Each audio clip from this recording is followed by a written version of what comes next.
that was the broad introduction. That is an introduction to the program.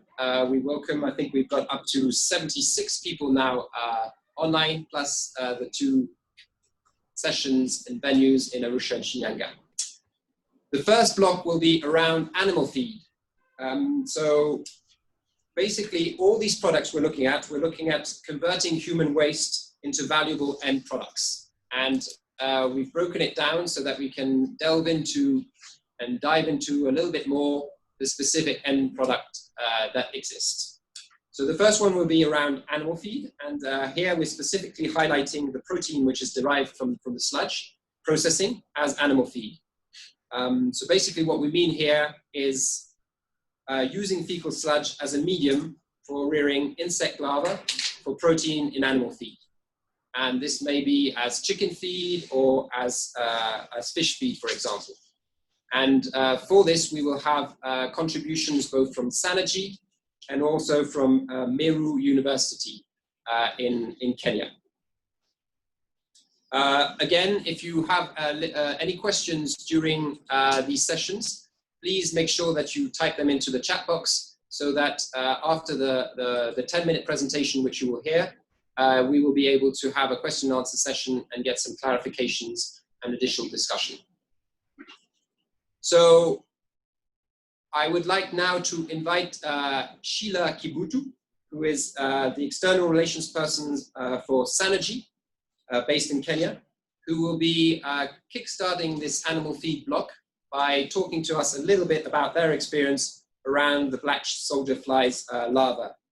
And that will be followed by a short video as well afterwards.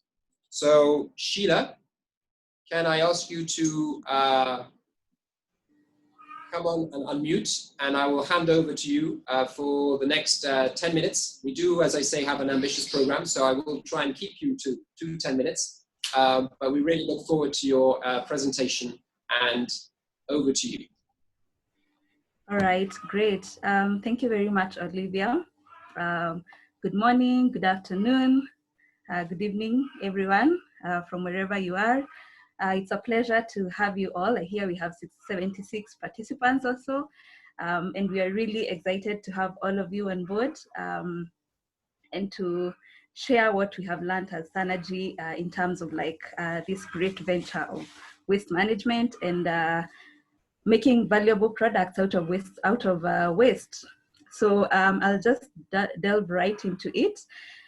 So I'm just going to take you through our waste management process and how we end up having animal feed. So I'll start with a quick background of Kenya and Nairobi, just so you have an understanding of where we are and why we actually do a lot of waste management in our work. So cities are growing exponentially, and Nairobi in Kenya and all the cities in Kenya have not been left out. So we already have about 8 million people living in informal settlements in Kenya, and all of these people generate waste. And so we see that about 90%, one of the waste that is produced is sanitation waste. When we see a lot of people migrating from the rural areas to urban areas, most of these people just end up in informal settlements. And once they get to informal settlements, we know that informal settlements do not really have, people don't have access to basic services such as housing and proper sanitation systems. So about 90% of the waste in Kenya is actually not properly managed. So this waste is left in where people live, and this obviously has a lot of repercussions.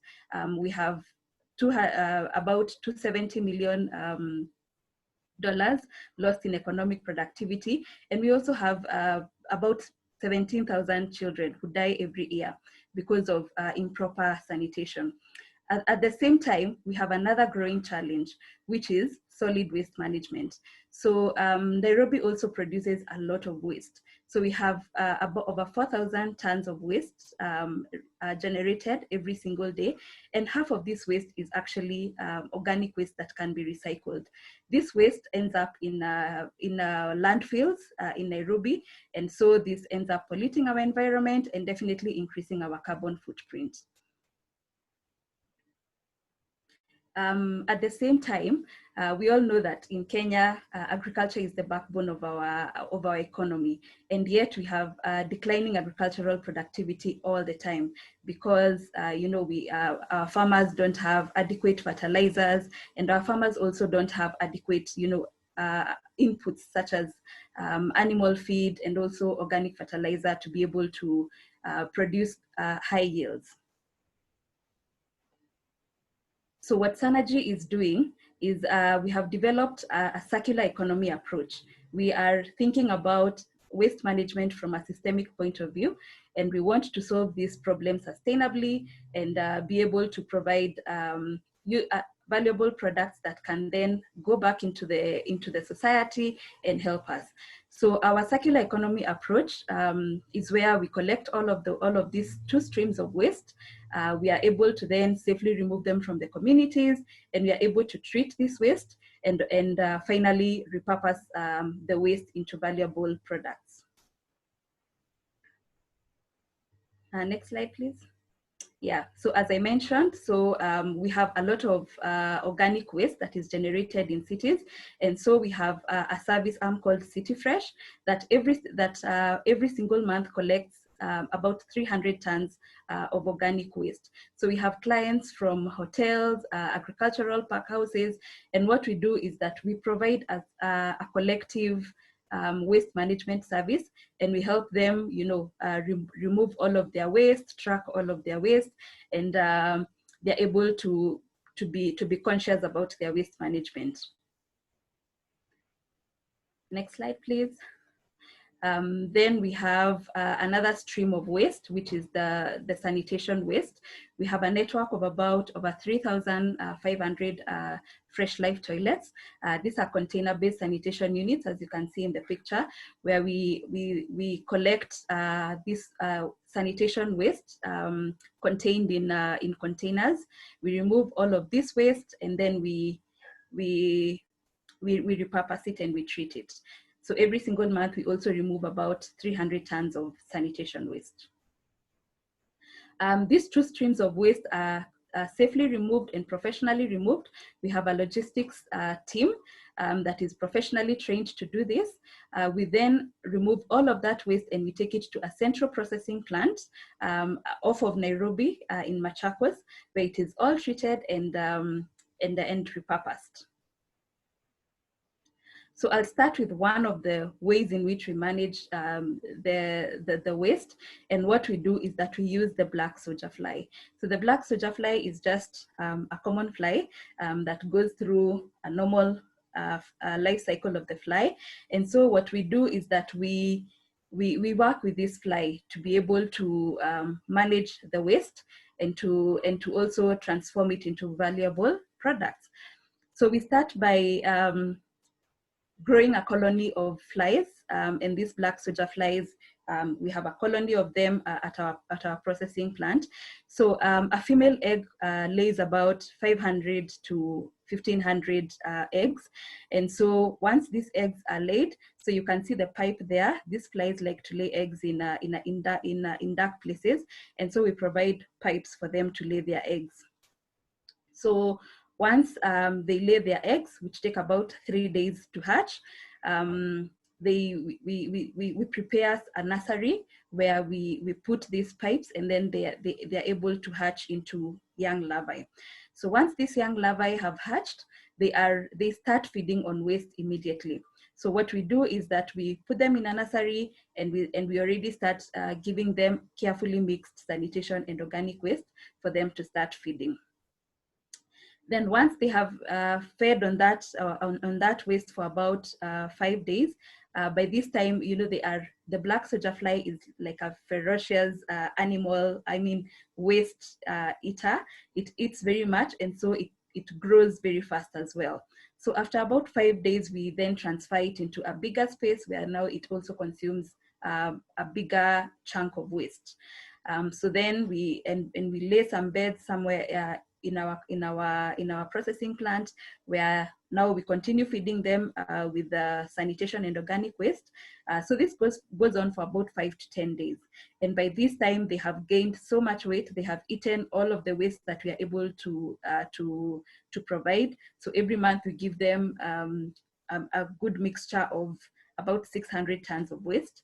And so they're able to feed on all of this waste. And within 15 days, they have really, within 10 days rather, they have really grown and are about 15 times heavier than from the time they were hatched.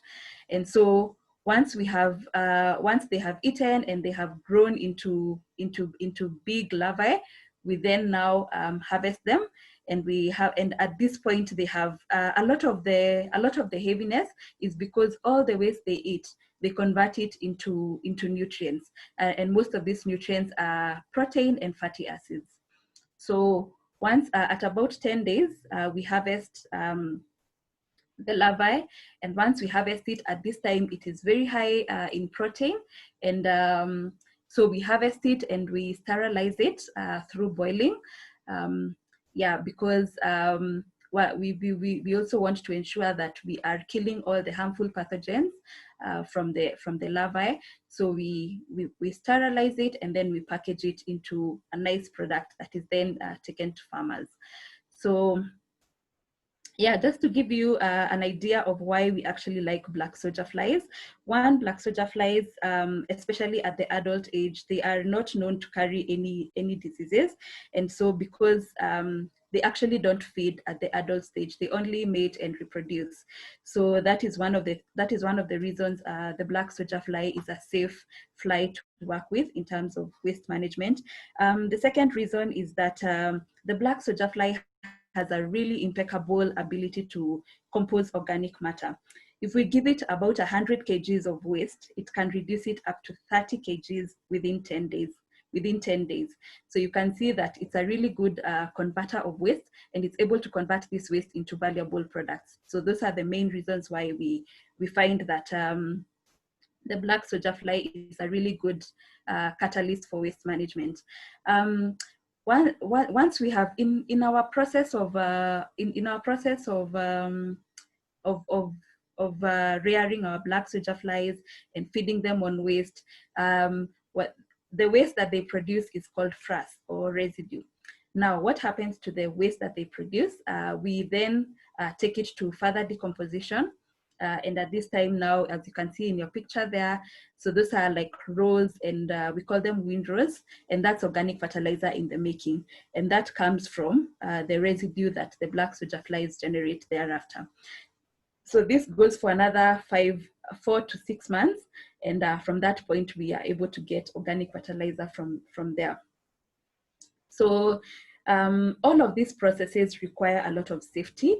And so we have an in-house lab where we test all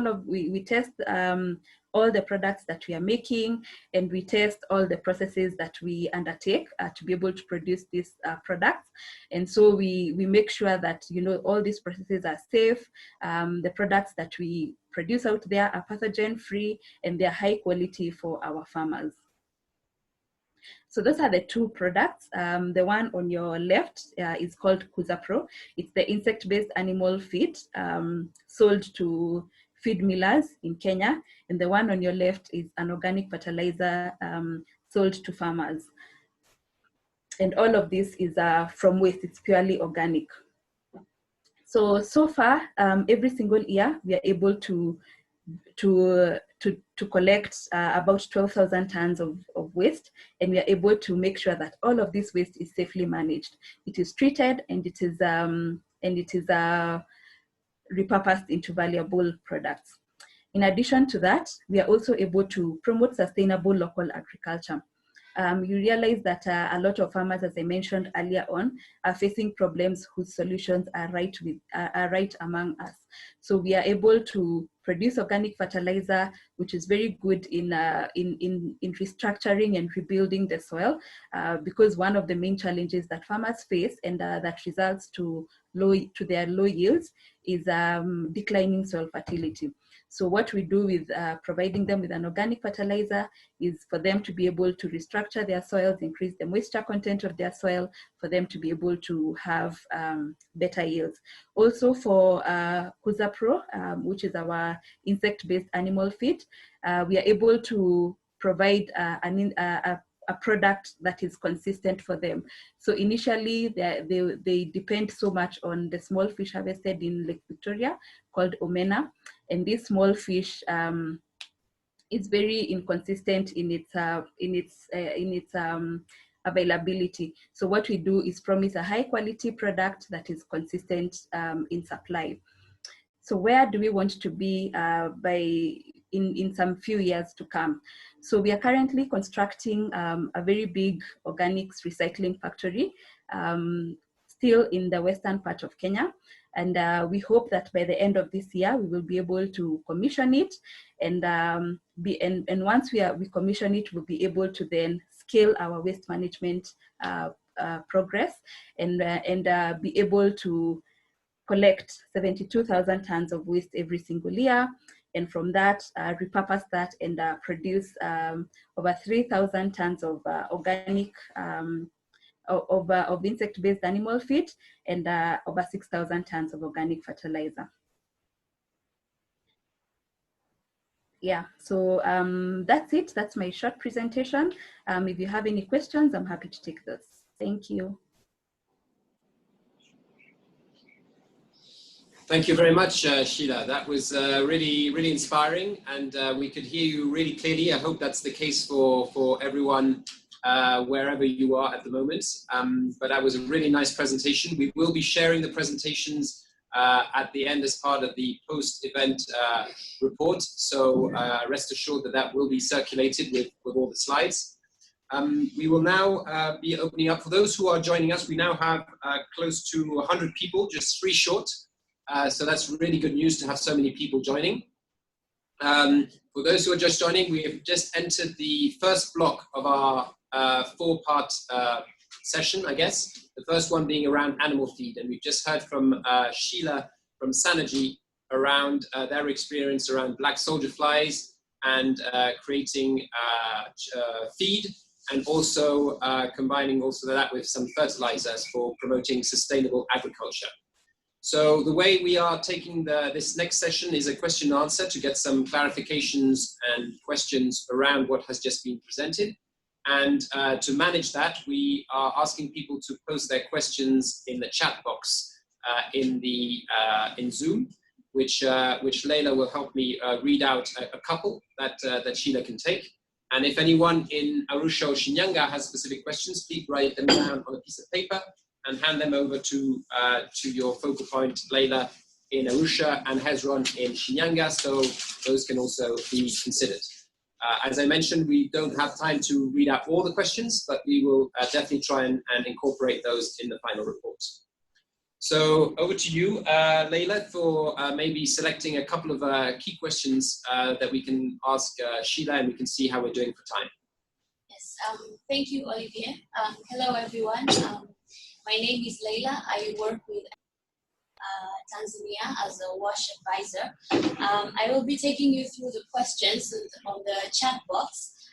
Thank you all for your questions, and thank you for your interactions on the chat box. I see most people think the presentation was good, so that's great. So I will go with the first question. As Olivia mentioned, I won't be able to read out all the questions, but most of your questions that are not going to be read out will be delivered to the presenters and will be included on the report. So first question is from Francis Moyo. Thank you, Francis, from Nelson Mandela. His question goes, boiling is done at what temperature and for how long? Thank you, Sheila. Yeah. Let me know if you can get that. Yeah. Yes, I've had that. Thank you. So the sterilization takes place at about 100 over 100 degrees Celsius, and that happens for a few hours. And then, so once we have boiled and killed all the black soldier flies, we then dry them. So it's a few hours, and we boil it at over 100 degrees Celsius. Thank you. Thank you, Sheila. I hope Francis got that. I'll go to the next. Okay, so someone has a very interesting question. Rabiul Alam says, how can I get animal feed sample? So currently we are working with ISIPE, that is helping to provide farmers with the black soldier fly itself. So for us, we are not quite working directly with farmers, but we work with ISIPE who then liaise with the farmers to provide them with black soldier flies.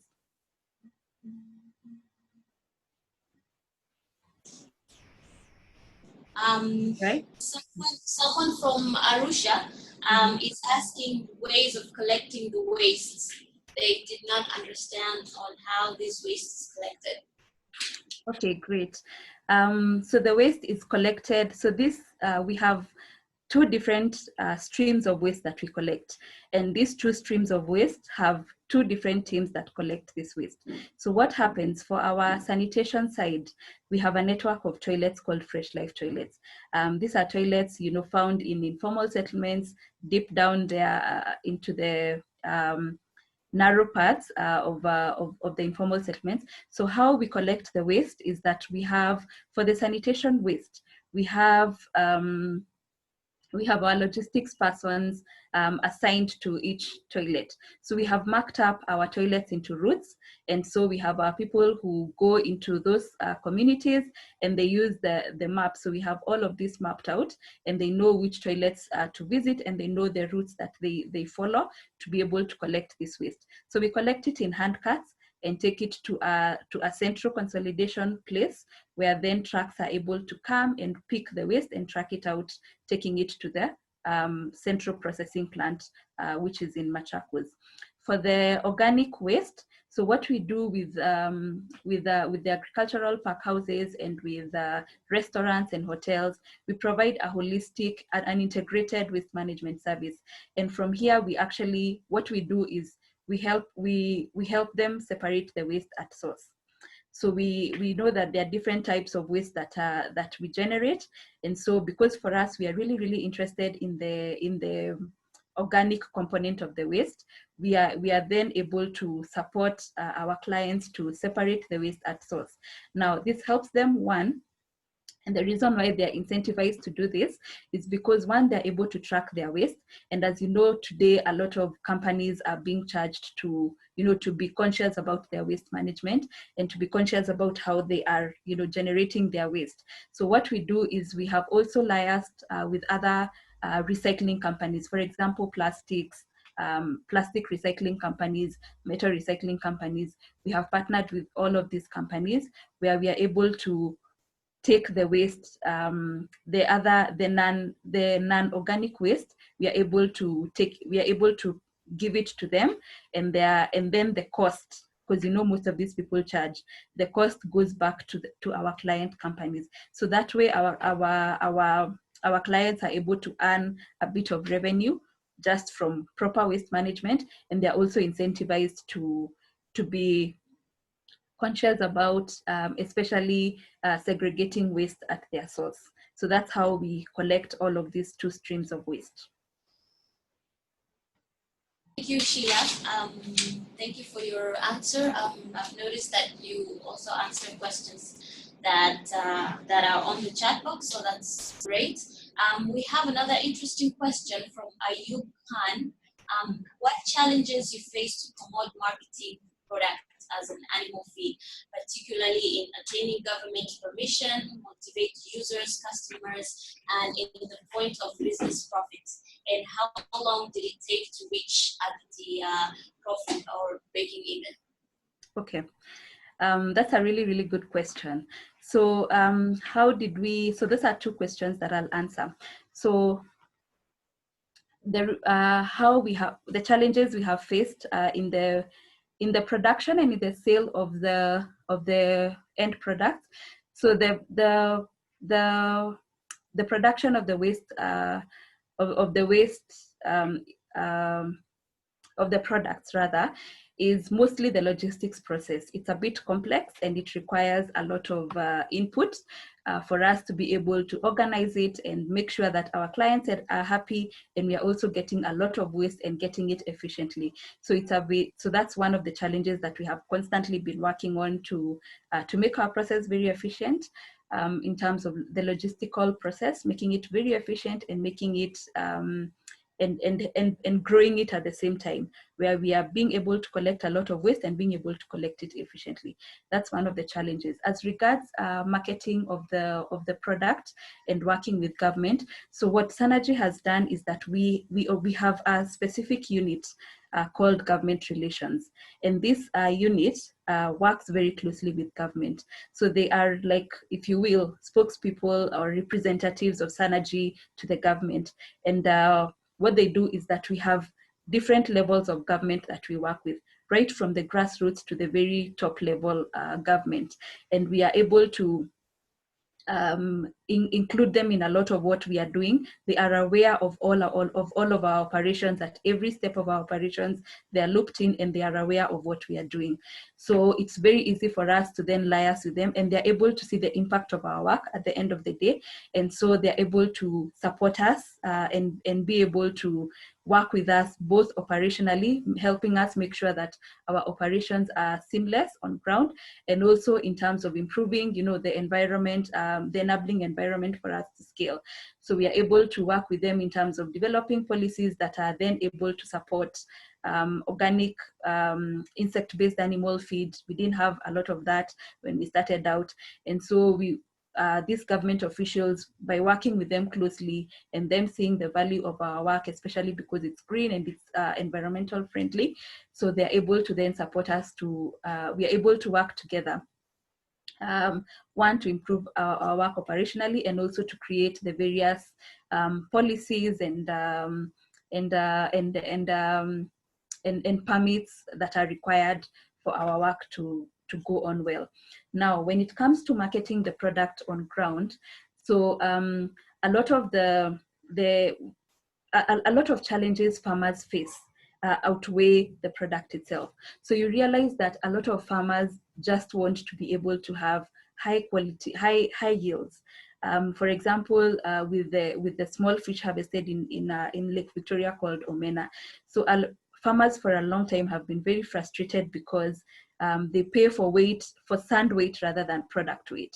So they're not getting a quality product, they're not getting it consistently. And so if we're able to solve these recurrent problems in a sustainable way, they're able to get, a quality product, then that outweighs the challenges, and thinking that, a lot of people would think that that the X factor would be there in terms of that the products are actually made from sanitation and organic waste, but the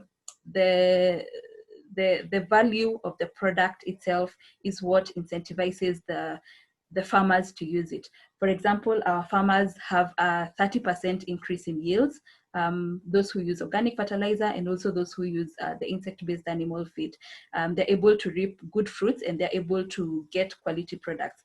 So that's for us, that's how we are able to maneuver those two challenges. I hope I've answered everything. I've answered the questions sufficiently. Yes. All right. Thank you very much. There's a lot of questions, guys. Thank you very much. Except time is not very friendly. Other than that, that would be, yes, the last question. All the questions will be included later and sent to Sheila separately. Other than that, we've got positive feedback saying awesome presentation, Sheila. So thank you very much. Handing over to Olivia. Yeah, thank you very much, Sheila. And I think the number of questions shows how inspiring your talk was. And there's a lot of questions that are coming through. You've also talked a little bit about the acceptability from the farmers' side. A lot of people are interested in knowing in terms of the consumers as well, within the communities, in terms of accepting the products that are the chickens and other things that might be reared on this animal feed. So we will have another question and answer session at the end of this block after a couple more contributions. So maybe some of those kind of issues can be addressed at that point. But we're aware that time is a bit of a constraint. But as Leila said, we will capture all of those and try and get some clear answers on the questions that you've asked. So thank you very much for that. So without further ado, we'll be showing now is where we need your help and fingers crossed so that the internet holds up. We will be showing a short video from Sanergy that captures maybe and we'll be answering a few of the questions that will be asked before we move on to the next contribution. So video play.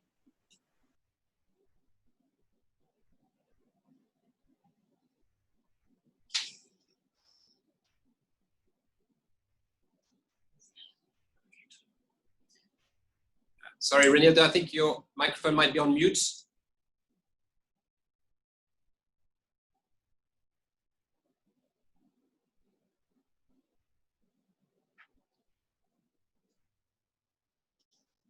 So Renilda, at the moment we don't have sound.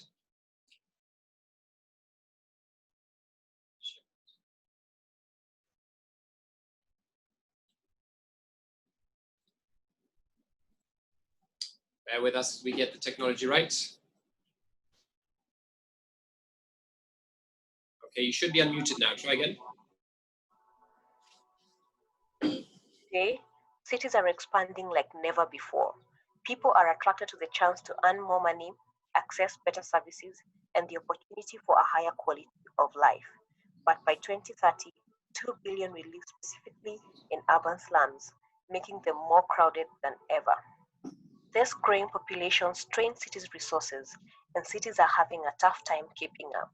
One major problem is that a lot of people produce a lot of waste: human waste, kitchen waste, and garbage. In Nairobi, Kenya, residents produce more than 14,000 tons of waste daily, and this will double in the next 20 years. Nairobi's existing resources cannot handle this amount of waste. The landfills reached capacity a decade ago, and only 12% of the city has access to sewers. The waste that is left uncollected and untreated destroys the environment and endangers community health. Sanergy cleans up growing cities by containing, collecting, and converting waste into valuable agricultural inputs and renewable energy to meet the demands of Kenya's growing population. To address the sanitation problem, we run a franchise network of clean, affordable, and quality toilets called Fresh Life in Nairobi's informal settlements. We support the community members who run Fresh Life toilets. We help ensure that everyone always has access to safe and affordable sanitation at home, at school, and whenever they have the urge. Underneath the toilets are durable cartridges which Sanergy's logistics team collects on a regular basis, safely and professionally removing the waste from the communities. Once collected, we transport the waste to our processing plant south of Nairobi.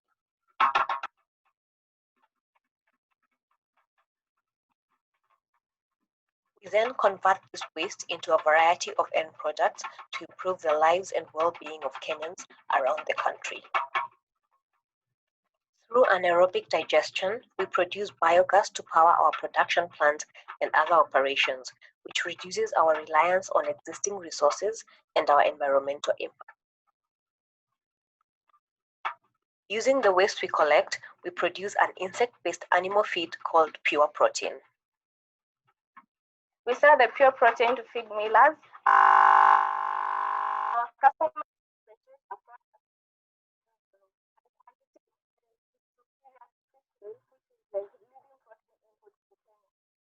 high in nutrients and protein, pure protein helps animals stay healthy and growing. We convert the waste into Evergrow organic fertilizer, which we sell to farmers throughout Kenya. Evergrow restores soil health, increases crop yield, and that means the farmers can get more money and feed more people. Kwa majina naitwa Lewis Mbogwe Ngondi. Sana sana mimi ni mkulima wa nyanya. Kulima ni kitu cha muhimu kwangu sababu ndio huwa inaniwezesha nipate pesa ya kusomesha watoto na kuendelesha familia. Organic fertilizer ni mara yangu ya kwanza kutumia.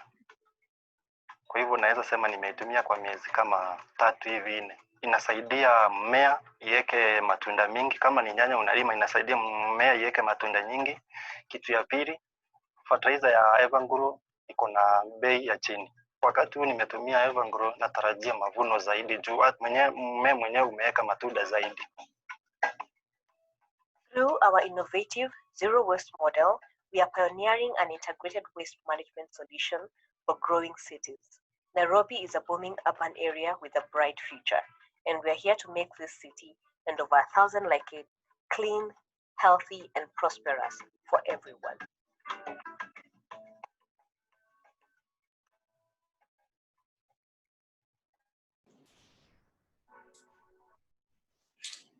Okay, thank you very much. We heard part of the video. We definitely saw what was on the screen. What we will do, rest assured, is share the link to the video as well as part of the report, so that you can also watch it in your own time and hopefully get an even better kind of connection and view it in your own time. So rest assured that will be done. So the next contribution around animal feed will be brought to us by Joy Nyawira Ryungu. I hope I'm pronouncing that correctly. She is a senior researcher at the Sanitation Research Center from Meru University in Kenya. And she will also be looking at reuse products, including animal feed for fish ponds and chickens. So Joy, I hope you're with us. Over to you for just the next 5 minutes, just to share your experience from your end. Thank you very much for the invitation. My name is Joy Nyawira Ryungu. I work at Meru University of Science and Technology in Kenya. Meru University is a training and research institution. At the university, as I work as a senior researcher within the Sanitation Research Center, I am a sanitary engineer by training with a preference to non-sewered sanitation. Well, my presentation to you today is about an initiative at the university, which is called From Waste to Wealth and Health.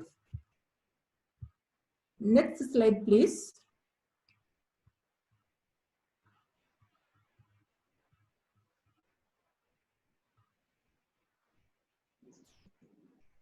Thank you so much. We're just getting the... Yeah, my initiative is about From Waste to Wealth, and this initiative has been on operation for the last 3 years. The initiative came about as a result of a cry from the community due to increasing sanitation challenge, especially among the public primary schools.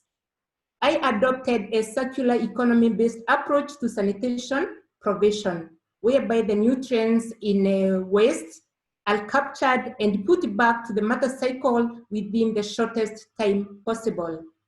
Among the many technologies that exist, I adopted the black soldier fly technology, which has got very many advantages.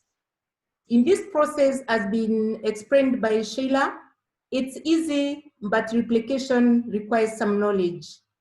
The stage is a 3-stage process, and with us, we normally use urine diverting dehydrating toilets for waste collection from the schools. The waste at the point is separated, the feces and the urine fraction. These 2 streams of waste are transported to the university, where we have constructed a conversion center. The picture at the middle there is what we normally use for waste transportation. This waste is delivered to our conversion unit. At the conversion unit, we normally feed this waste to 6-day-old black soldier fly larvae. Within a period of about 10 to 14 days, the conversion process is complete. The larvae is ready for harvesting. At this particular stage, you normally get 2 products. We have the residue, which is in form of manure, and we also have larvae, which you normally harvest and sun dry. We are well placed to utilize the UV light for pathogen deactivation. So with the products that we get, we normally package them into 2. We have the first package, which is the fertilizer, which is the manure, the residue part. The second one, we have the dried BSF larvae, which is in form of pure bioprotein. We are also able to make biscuits, which are protein supplements, which we normally supply to farmers within the arid regions who face a lot of challenges with feeding their cows. We are also able to formulate fish feed and chicken feed. So at the university, we have demonstrated impact of what we are doing, what we are producing from this waste. We have fish ponds where we are rearing mudfish. Like right now, I have reared about 4,000 pieces of mudfish with ready market at the university.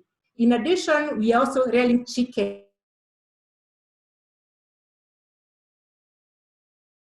Black soldier fly larvae. So for the products that we are using, we are just using the waste we are collecting from school, which is about 4,000 tons. So in addition to this waste collection, we know there's a challenge of sanitation professionals, especially in sewer sanitation. We have launched a master's program in sanitation, which is available for everybody who is interested in joining us. Thank you so much for my presentation. The process of BSF was just as explained by Sheila. Thank you. Great, thank you very much, Joy, for adding to your experience of the black soldier fly and the products. Very interesting indeed. We will now have an opportunity for a few more questions and answers to wrap up the animal feed block. So I'm going to hand over again to Leila to see whether we've got any new questions or questions that can be answered by you, Joy, or by Sheila, so that we can wrap up the animal feed block. Thanks very much for your presentation. Thanks again, Olivier. Hello once more. We don't have new questions, so that's good. We will go back to the questions we had before. I hope we still have Sheila on board. A question from Marilyn Keka from SNV Bangladesh. What is the female percentage in your workforce in the whole process? Do they face any challenge, and how do they overcome these challenges? Excuse me, please take that again. What is the female percentage in your workforce in the whole process? Do they face any challenges, and how do they overcome these challenges? So I don't have the exact percentages of the female workforce, but indeed we have female engineers in our team. Actually, Riungu was also part of Synergy once upon a time. So yes, so she's one of the power women and pioneers of in this field. So we have quite a number of women already in our work, and they're treated. I mean, it's just the way it's like an equal opportunity for everyone. So everyone is just as enthusiastic about the work that we do. Of course, we are now trying to mechanize a lot of our operations, especially for the manufacture of the products. And so once we are able to then mechanize, then it's easier for even women without necessarily being engineers can then tap onto those opportunities as well. So definitely we have female engineers and female workers in our workforce who are already contributing greatly to this whole process. I hope you got that, Marilyn. Another question from Shinyanga, thank you, Hezron. It's around acceptability, and I see most people are curious about this. So can you or Joy tell us around acceptability of this product in the community, and what are the people's takes on this product specifically? Thank you. Thank you so much. Maybe I can start off about the issue of acceptability. Our initiative was called for due to a cry from the community. So we went in to solve a problem that was there. So when we moved in, we showed to them the area of opportunities that were there, and we explained to them in details what each and everyone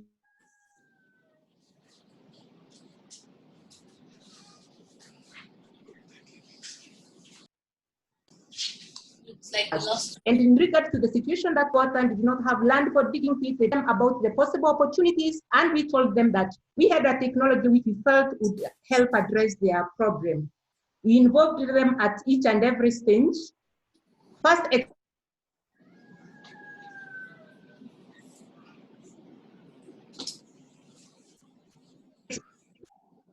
explaining to them that we would be carrying us, don't do that without informing the public about it. They were in agreement. We started the process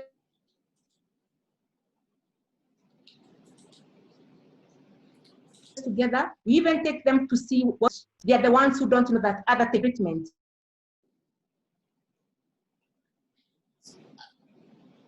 Joy, can you hear me? To use their waste to get resources to help themselves. So what you know about the issue of acceptability is you don't carry the technology and take to somebody, you involve them from the very beginning in what you are doing. With the issue of the products, when we take them to our facilities, they readily accept and they're even able to buy. We don't even give them, they buy these products to go and use for their own needs, maybe for feeding their chicken. Once that one is done, then we have extremely no acceptability issue. The chicken that we are feeding, we have some labs where we do tests. We ensure that our products are safe for reuse. We have ready markets. We barely meet the market demand for what we produce. So it depends with the approach that you take for taking the technology to the community or to the people.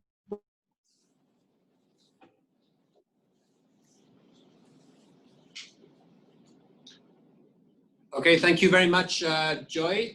Let's go to the next question. Thanks for clarifying a little bit about the acceptability issue, which is something that many people are interested in. Okay, yeah, seems like most people are loving this animal feed, so that's good news. So the next question is from Amur Selemani from Tanzania. He's asking whether the feed passed minimum national standards for animal feed, and what were the level microbial and heavy metal load in the feed. From the looks of it, we've lost Joy. So maybe I'm around, I'm back. Okay. All right. I mentioned the final question. Not sure if you heard it. So whether the feed passed minimum national standards for animal feed.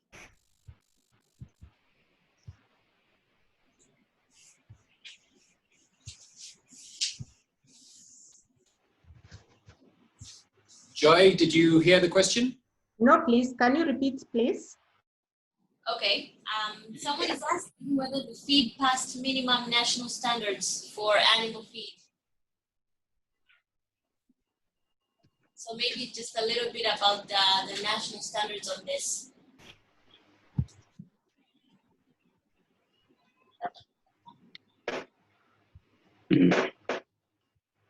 Joy, did you? If you didn't hear that, I'm going to go to Sheila. Did you have any insights into the process that, in terms of making sure that your product is meeting national standards that are set by the government in Kenya? If you can share your experience, because we seem to have a little bit of an issue with the connectivity with Joy. So Sheila, are you still with us? Yes, I am. Yeah, and I've heard the question quite well. So yeah, thank you for the question. So yes, definitely we work with a lot of, as I alluded to earlier, we work with government officials at every step of our work.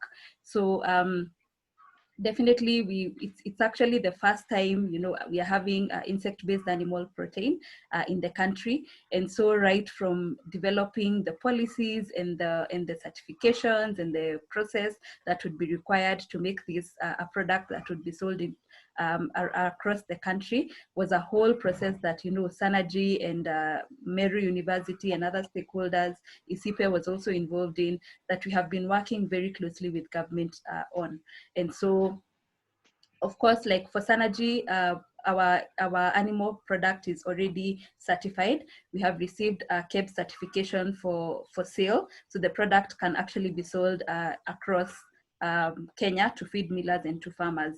So yes, it has already met the minimum requirements, which have been developed, by the government and of course in collaboration with all other stakeholders. So yes, we have been able to meet all the minimum requirements, both for quality and for safety. Yes. Our question and answer time is up, but there's someone, Ali, who's really insisting on this question on heavy metal. So he's asking, did you test the fish and chicken? And is there any heavy metal transmitted? Last question. Thank you, everyone. Thank you so much. Maybe I can pick on that. With us being still a research institution, we normally involve students, especially at master's level, to test some of these products. We tested the fish, we tested the chicken, and we did not have any presence of heavy metals within that. But basically what I can say, this is a continuous process. You may find from the waste that we are receiving, we did not get any content within the waste, but we can't say in future we may not be able to get that. So when we are producing our fish and chicken, we normally do this test regularly to ensure that we are meeting the standards which are there.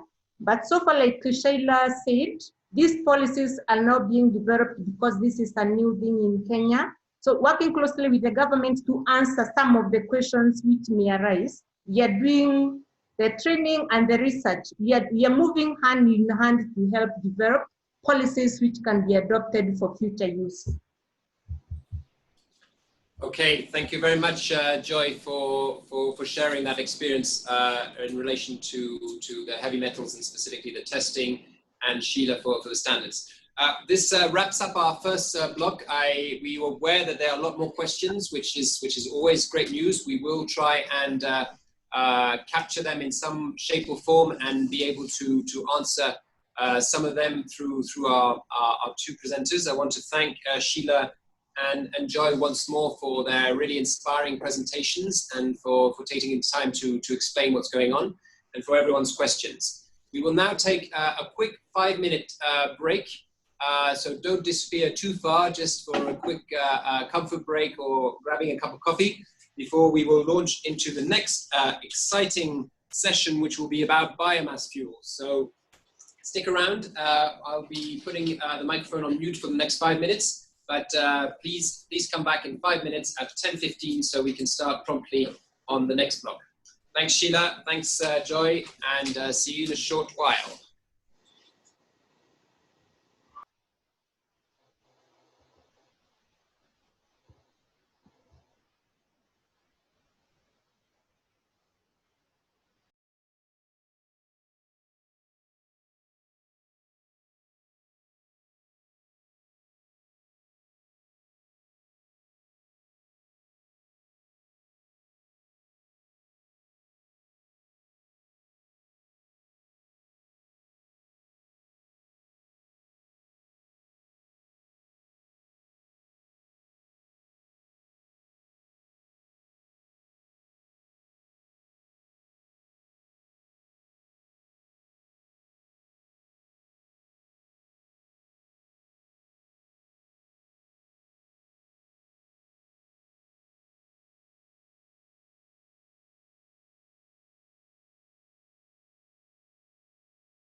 Welcome back, everyone. Thanks very much. We still have a very high number of participants on, so it's great to see you sticking around for this. For those who are just joining, or just to recap, we've just had a first block around animal feed, how to convert kind of human waste into a valuable end product in terms of chicken feed. Talked about fish feed as well. And we will be sharing the presentations that were made by Sanergy and by Meru University. The next block that we have for you is going to be focusing on biomass fuels. So this is looking at combining fecal sludge with organic waste to produce fuel. And this can be used both for domestic or industrial, for industrial or domestic use. And we know that there's a high demand for affordable biomass fuels in most African cities. So this should be, and obviously across the world. So this should be quite interesting. We'll have quite a few interventions here from NAWASCO, from in Kenya, from RD University and the Tanzania Bureau of Standards in Tanzania, and then from Sanitation, a short video for you. A lot of it focusing on briquette production. So again, for those joining as well, please listen to the presentations and feed any questions you may have through the chat box. And those who are in Arusha and Shinyanga, please write those down and feed those to the focal points so that we can have an interesting discussion on those. So without further ado, I'd like to introduce and invite John Irungu, who is the General Manager at NAWASCO in Nakuru, in Kenya, who produces fuel briquettes, Maka.com, from a combination of fecal sludge and sawdust with molasses as a binder. So he will be giving us a presentation on that in the next 10 minutes, which I'm sure will inspire all of you. And this has also been a project that's been supported by SNV Kenya in Kenya. So John, are you with us? Yes, and thank you for your invitation. Please, go ahead. Thank you. Us. Thank you. My name is John Irungu. I work with NAWASCO. NAWASCO is a subsidiary company of Nakuru Water and Sanitation Company Limited, based in Nakuru County, part of Rift Valley of Kenya. We are located at the water company treatment plant, where we receive sludge, which we convert to Maka.com or fuel briquettes. We use molasses as a binder, and we combine these sludge with sawdust. But we have done a research and established that you can combine sludge with any other biomass other than sawdust to achieve the standard that you want. But for now, since sawdust is readily available, that's what we combine. But in case we run out of sawdust following the ban on deforestation or logging, we can shift into sugar bagasse, coffee husk, or any other agricultural waste, including the organic market waste. We use several technologies for drying. Since the sludge comes with a lot of water, almost 98% is water. We use a solar dryer to dry or get rid of the excess moisture. And we are left with a cake at a moisture of about 20%. Which we now take to the next step of production, the next set of equipment you are seeing on the photos. It's called a carbonization unit, where this sludge is heated at very high temperatures to kill the pathogens, increase the carbon concentration, and at this point, the smell disappears together with other volatile matters.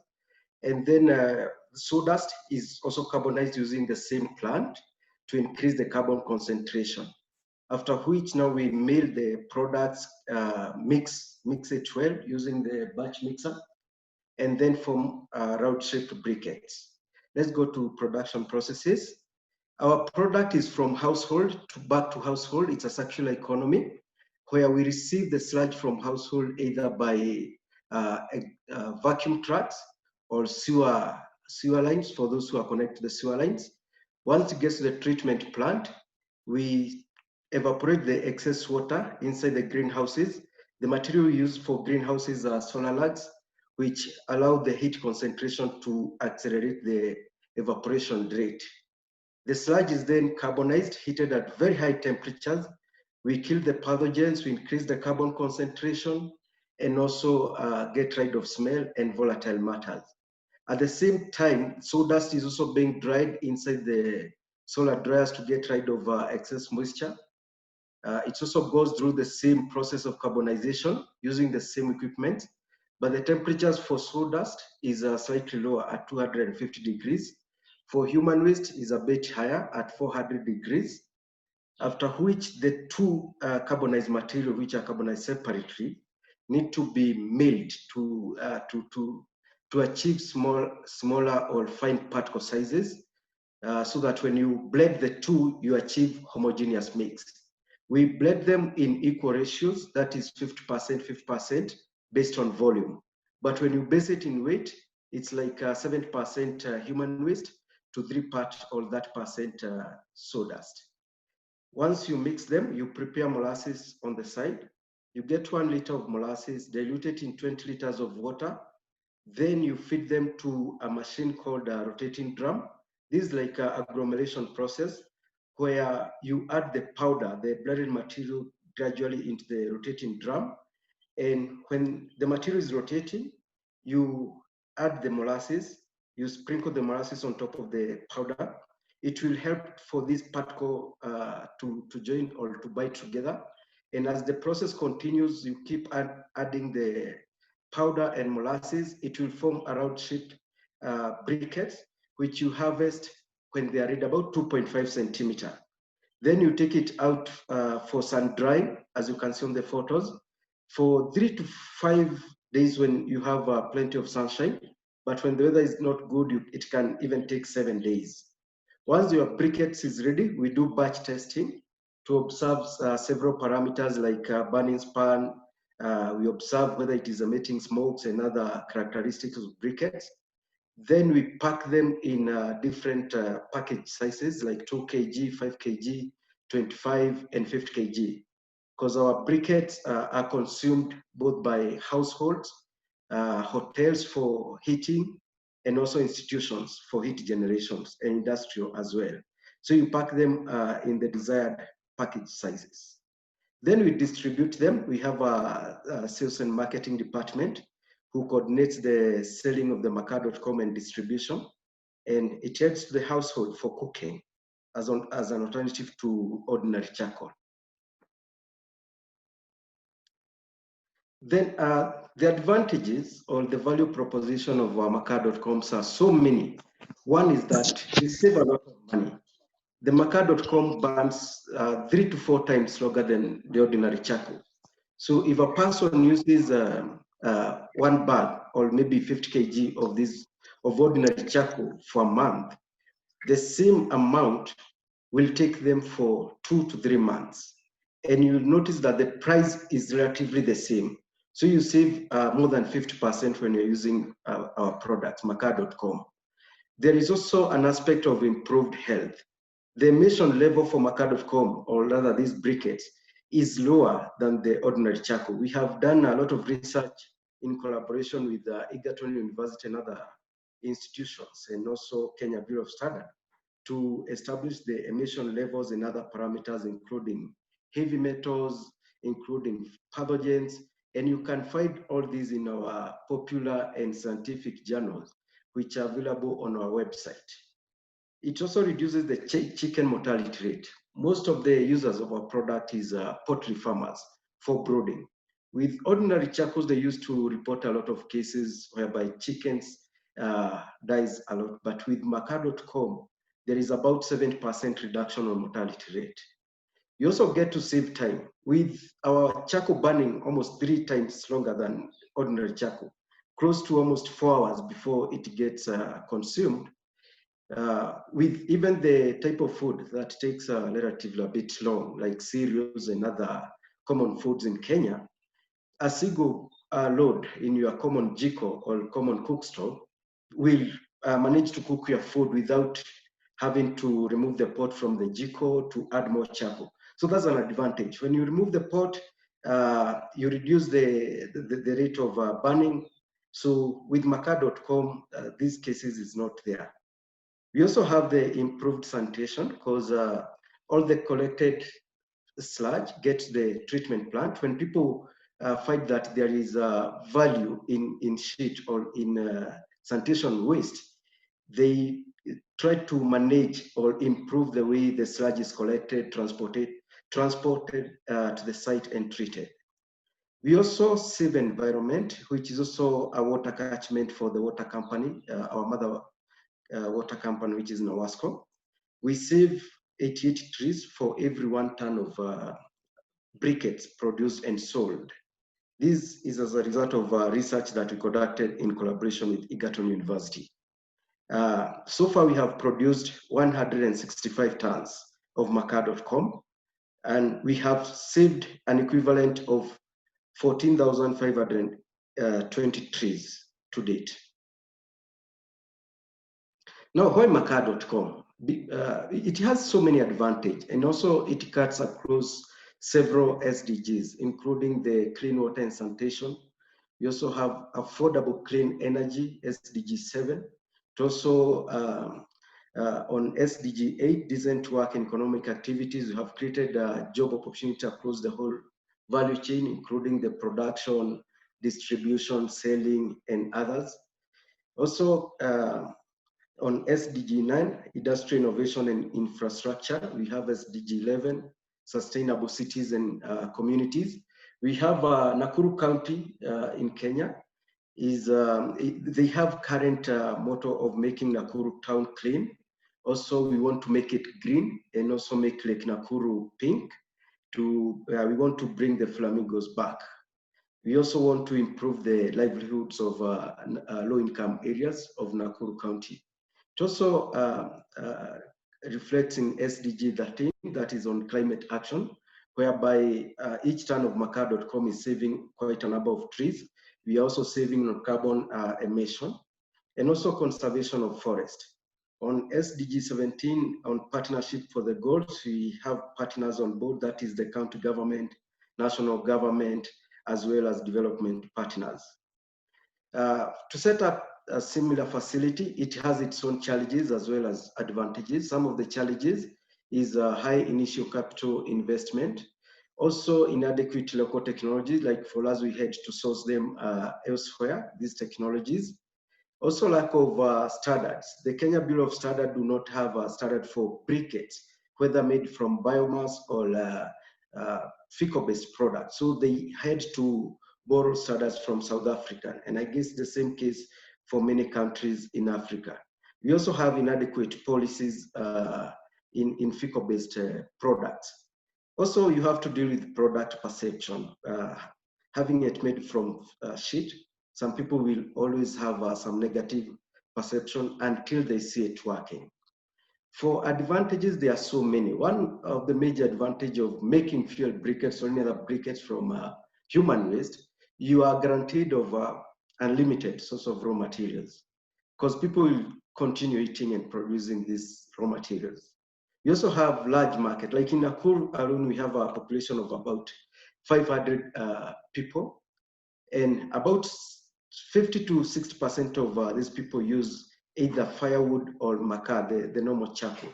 So you have a lot of potential in Nakuru alone and other part of the country. You also have the energy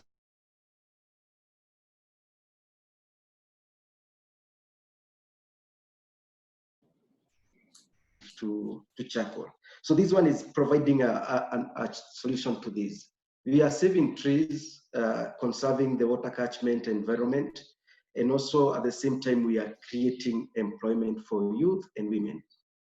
Now where we want to be in the next 5 years, we want to grow from our current production of 5 tons per month to 150 tons per month by 2025. We also want to enhance alternative energy solutions. We want to create more employment for youth and women, and also diversify to other fecal-based products, probably biogas and industrial briquettes, among others. So if you're interested, you can talk to us. You can follow us on Twitter, maca.com, at maca.com, on Facebook, also maca.com. You can also visit our website, where you'll be able to see the popular publications, scientific journals, to get more information on heavy metals, emissions, other research that we did on biofertilizer and others. Thanks a lot. That was my short presentation. Great, thank you very much, John. That was really interesting, taking us through the journey of Maca.com. And I really liked your slide as well, linking about how you are contributing towards the Sustainable Development Goals. I think that will be of big interest as well to all the government officials that we have present and in the room and online. So thanks very much for that. In terms of time, let's go straight to the question and answer session. So any questions coming through, please put them through in the chat box, or if you're in the room in Arusha, Shinyanga, please feed those through paper to the focal points. So I'm going to hand over to Leila for the next 10 minutes just to bring us some of the key questions. Over to you, Leila. Thank you, Olivier. Once again, thank you everyone for your questions. But of course, because time is not very super friendly, we're just gonna select a few, and then the rest will go to the presenter and onto the report. Our first question is from Saman Ali, SNV Bangladesh. Thank you. He says, what is the proportion of sawdust, fecal sludge, and molasses? Our proportion of fecal sludge to sawdust, as I said, is 50% fecal sludge and 50% sawdust based on volume. When you base it on weight, you realize it's 70% fecal sludge and that percent sawdust. Molasses, you add about 3% based on weight. All right, thank you. Maybe just to remind Hassan on what the binding materials are for the briquette manufacturing. We have different types of binding agents. This is a material that helps to bind the particles together. You can use starch for briquette production. By starch, I mean probably wheat starch, corn starch, any kind of starch. You can use it for briquette production. You can use molasses. You can use what we call gum arabica derived from acacia tree. You can use clay soil. You can use cement. Some people use cement, but selection or the choice of your binding agent depends on your target customers. For household, we chose molasses because it adds to the calorific value or the heat value of the product. And also, we didn't want to add clay soil because it adds weight, but it has no value to the briquettes. So we did a research and we arrived to molasses because of so many benefits, including the value in terms of the cost and also availability. It's really available. Yeah.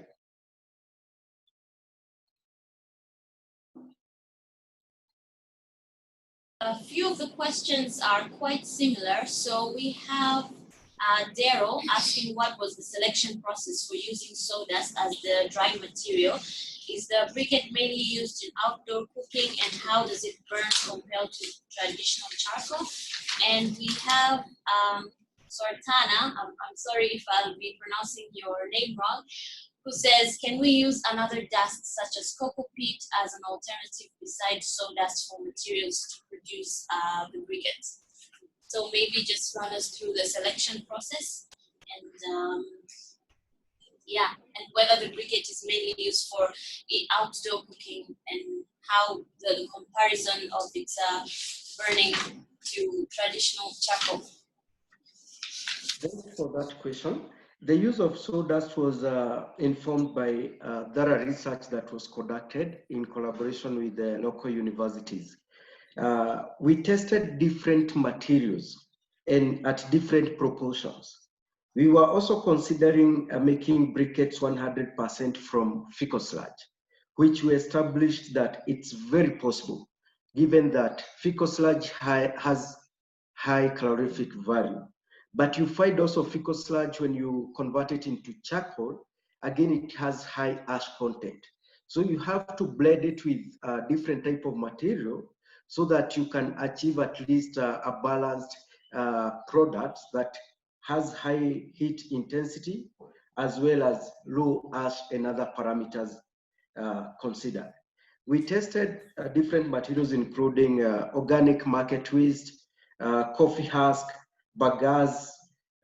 We have also done various tests using things like coconut waste, that is the husk, and we have established all these are potential or viable materials that you can blend with human waste. The only things that will vary is the amount that you blend with human waste, because different materials have different characteristics. You'll find that like sawdust has less ash content, but slightly lower calorific value than human waste.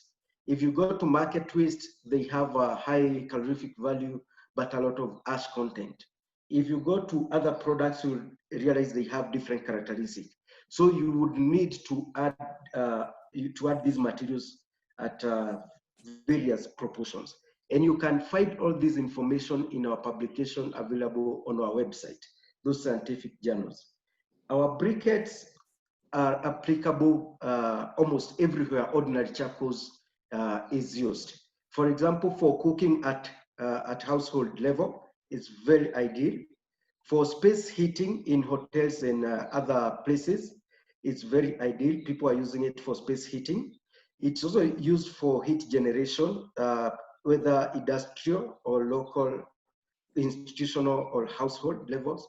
Yeah, so you can use it outdoors or indoors, but just like the ordinary charcoal, we encourage people to use it in a well-ventilated place, because as much as we say it has less emissions compared to ordinary charcoal, it's always nice to use it in a well-ventilated place.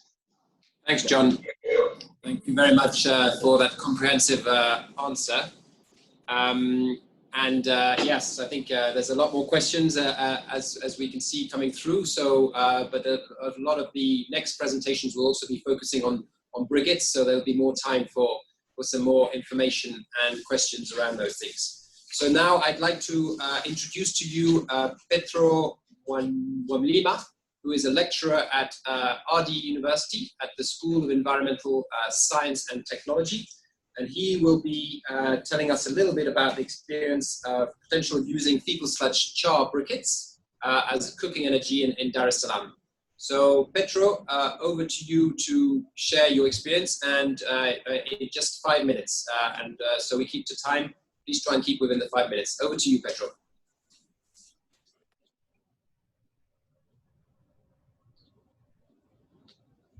Thank you.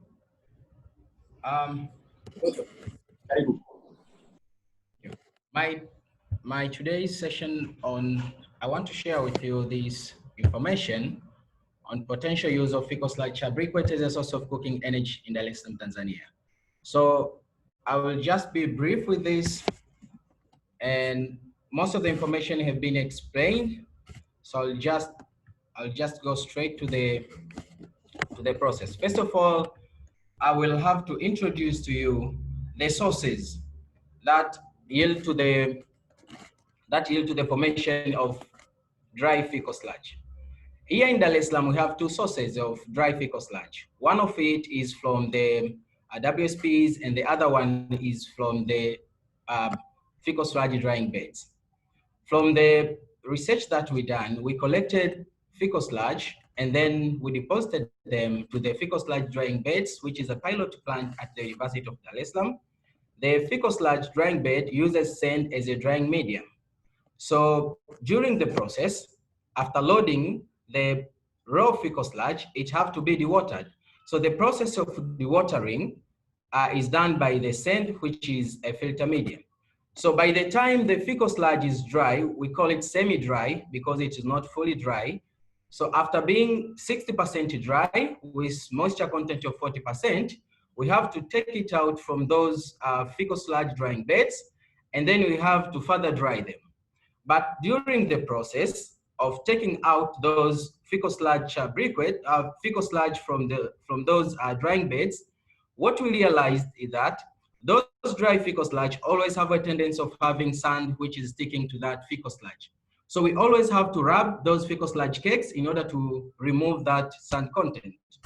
Then we have to collect and further dry the fecal sludge. And at that pilot plant, we don't have a drying unit. So what I had to do, I had to create a local drying system. And a local drying system used pellets, as you can see from the pictures.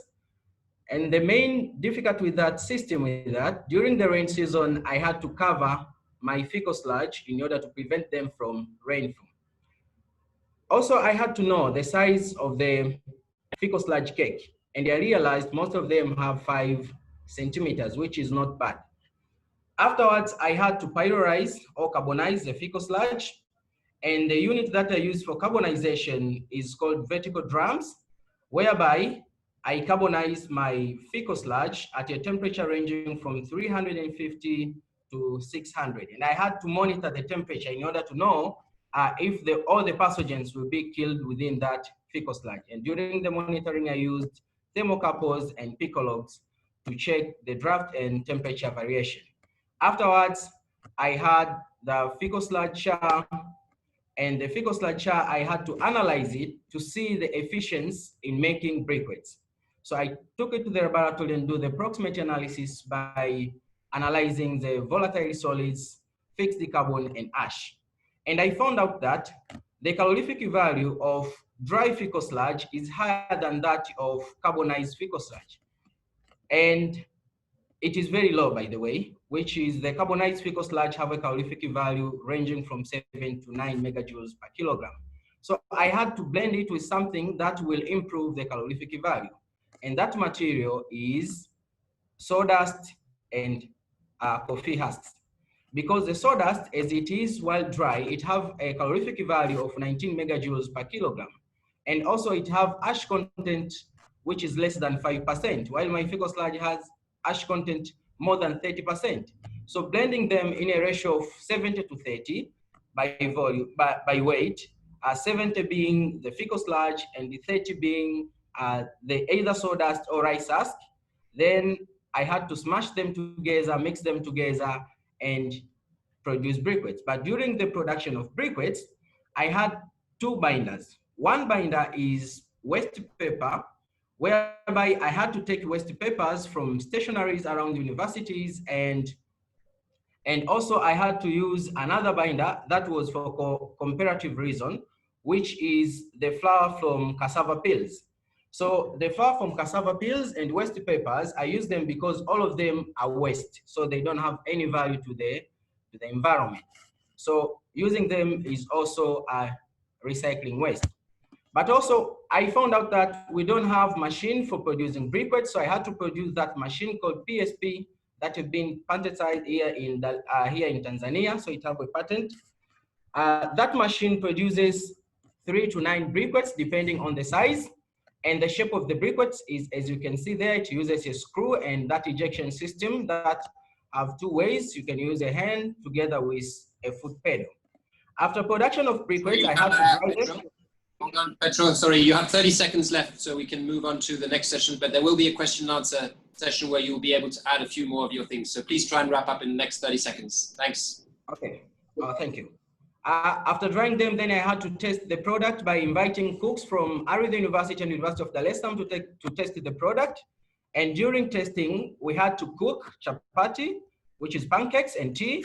Then we had to eat together. And I asked them, like, is there any difference? They said, no, the food is very good. By that time, I asked them, like, do you know what did we use to prepare the food? They're like, no. And I said, my friend, we used poop. So in fact, we are eating food from poop. And everyone was like, what? And I was like, yes, we used poop. But they're like, no, the charcoal was black and it was charcoal. We know charcoal is black and it had this very nice shape that is not poop. Then I came to realize that the sense in people's mind was not on the product, it was on the taboo part. So by the end of the session, we realized that price is everything. Price can change anything. They were like, if the price is low, then we can adapt using fecal sludge briquettes. Thank you.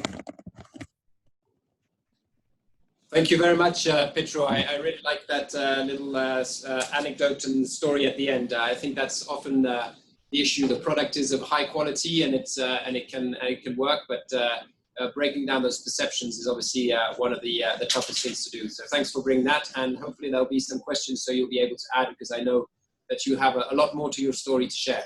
So without taking too much time, I would now like to invite Joseph Emmanuel Ismail, who is a standards expert at standards in Tanzania, to talk to us a little bit about one of the questions that came up earlier about the process of standards development on briquettes in Tanzania. So something a little bit more around the regulations and the standards. So Joseph, over to you. Again, you have just 5 minutes. Please try and keep to time. Thank you very much. Thank you, Mr. Olivier. Good morning, everybody. Good afternoon and good evening to some of part of this world. As introduced, my name is Joseph Ismail. I'm a senior standard officer from Tanzania Bureau of Standards in Tanzania. Welcome to my very brief presentation regarding on the experience on developing the standards and guidelines for the briquettes.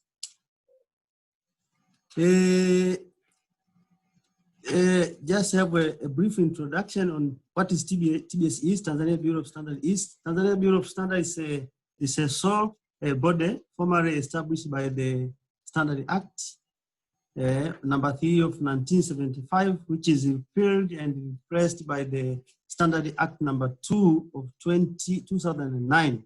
It is a parastatal organization under Ministry of Industry and Trade. The core function of Tanzania Bureau of Standards, we normally call it TBS, is to formulate and prepare the standard in all sectors of economy through technical committees, whereby we involve experts from government, research institutions, manufacturers, distributor, higher learning institution, etc. We include all of the stakeholders in a particular matter we are preparing the standard. Another function is to implement the standard which has been produced by the Bureau and now implemented the third part through certification of the product or the service which the standard has been prepared for. Another very important function is to do product testing, whereby we test the products, different products in all sectors of economy. The last but not least is to undertake the calibration of industry and commercial measuring instruments.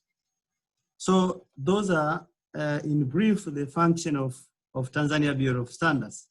So coming to the issue now is on the standard for the briquettes per now we have prepared here in Tanzania. As I was hearing some of the presentation from our colleague in Kenya, they have declared that yet they don't have the standard for the briquettes, but for us we have a bit moved ahead to prepare some of the standard. Probably we are not covering all standard, but at least we have tried. Yet we have 8 of standards for the biomass briquettes. Most of them we have adopted from ISO. So this standard, they are existing from ISO, and we adopted the same, but just bit small changes to suit our environment. So we have the standard for the graded wood pellets, whereby these are non-carbonized briquettes, and we have also the briquettes for wood briquettes. These are also non-carbonized. We have graded wood chips, graded firewood, and non-wood pellets. The briquettes or the pellets are coming from other source rather than wood. Also, we have standard for the wood charcoal itself. The wood charcoal, normal charcoal is existing, and the charcoal briquettes, which are used as a source of fuel, and now are used for the household. Yeah, that's what I can say regarding the standards. So those are the initiatives we're taken in Tanzania as far as the standards is concerned. So, Mr. Olivier, I'm done, unless there's some question. No, thank you. We'll have an opportunity for questions just after this final intervention for this block. Thank you very much, Joseph, for sharing that. Great to hear that the TBS has some kind of guidance in terms of the briquettes, so that we can go forward with that. So thank you very much. So the final interventions, please continue sending your questions via the chat box. Will be by Dixon Ocheng, who will give us a quick overview of what Sanitation is doing, and then share a quick video of about 2-3 minutes as well, I believe. So Dixon, are you with us? Yes, I'm with you. And thank you very much for everyone for making time for this informative session this morning. And I just want to also recognize my colleague, Sylvia Kengere, who is with me, was joined me, and also working in my department. So quickly, because of time, I'll just give you a quick overview about what Sanitation is. As was introduced, my name is Dixon Ochieng.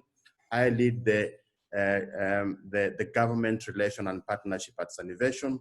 And what we do at Sanitation, we partner with local governments to help them meet their waste processing need. That is fecal sludge coming from septic tanks and pit latrines.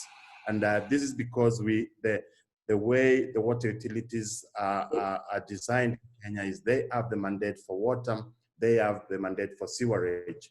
But what is coming of late, there was a restructuring of the government and pushing the sanitation mandate into the water utilities. So we see water utilities that already have a burden of providing the water and sewerage, and there's a big need for them to look for partnership from a private company like Sanitation to help them meet that service provision need. The way we do this, we design, build, and operate fecal sludge treatment plants that we want to make sure can operate sustainably. And these plants transform the fecal sludge, as you'll see, into biomass fuel. And by selling the biomass fuel, we get a revenue that can also be used to cover the operation cost for the plant. And so I won't take much. I'll just allow you to watch the video, then we can take in more questions from that.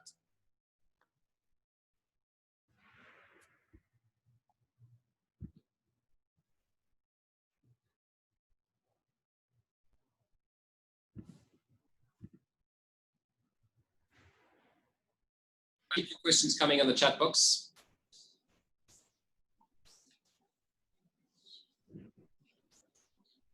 As we get the video prepped up, yep, keep the things coming. We are okay. Here we go.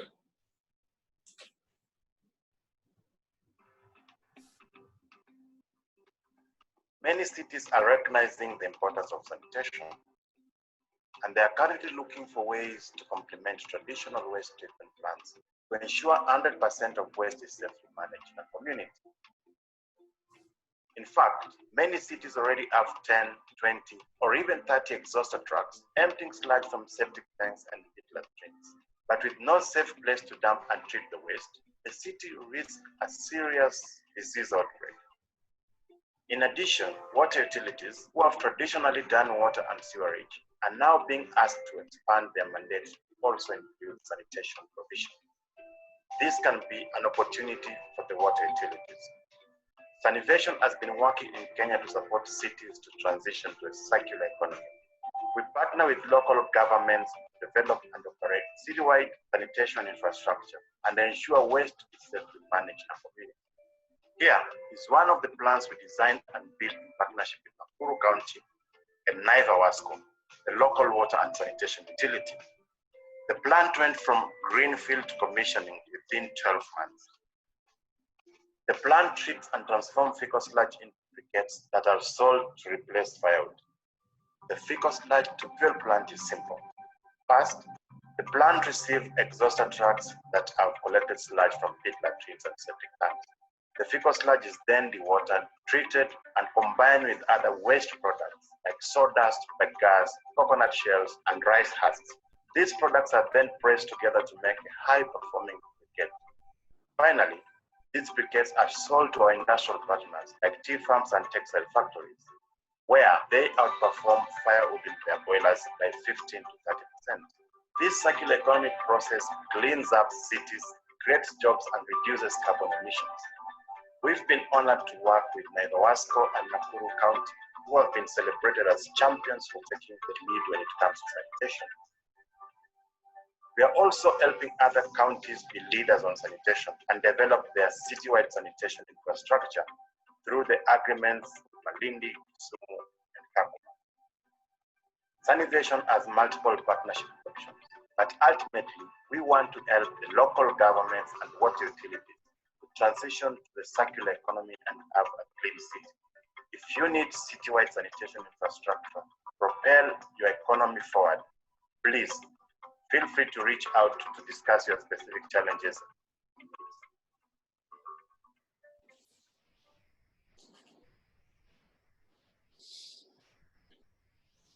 Great. Thank you very much to Sanitation for sharing that, that short video, and to Dixon for introducing what you are doing in regards to biomass fuels. So this concludes the interventions we've got under this block, but we have a few minutes for some questions and answers on the last three presentations we had. So specifically for Petro, from RD University, or on this Tanzania Bureau of Standards, or for Dixon. So over to you, Leila, to let us know what questions are coming through on the chat box. Again, thank you all for your very good questions. This one, I will start with a question from Shinyanga. Thank you, Hezron, for delivering that. It's directed to Tanzania, so Petro and Joseph. On market potential, is there already established markets for briquettes in Tanzania?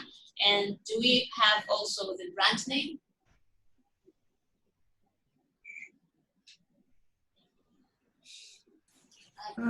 Thank you. Yeah, maybe I can chip on. It's Joseph now speaking. Thank you. Yeah, as per now, as I was presenting that TBS, they are making standards, we are making standards, and then we are implementing those standards through certification. As per now, I don't have any record that one of the producer for this biomass briquettes came to Tanzania Bureau of Standards for certification. That's what I can say. Mr. Petro, if you can chip in. Okay. First of all, what I presented was a research-based information, and the answer is no to both of the two questions. We don't have a market in place, and also don't have a brand name, but during our study, we found out that it is very possible to have customers, because cooks from arid universities and owners from arid universities and University of Dar es Salaam's cafeterias, they agreed to use the product as long as the products would be sold at a lower price as compared to charcoal. So that being in place, there is high potential of having market on fecal sludge char briquettes. Yes.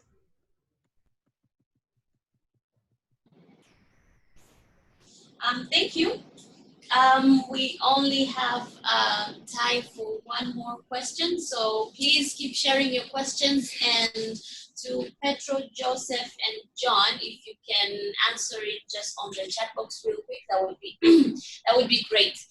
So from Lena from Indonesia is asking, in case we don't have molding equipment that can shape the briquettes into bowl shape, can we use other shapes such as cubes or box, and in bigger size for this? Would you think it will reduce the heating performance by much? Thanks.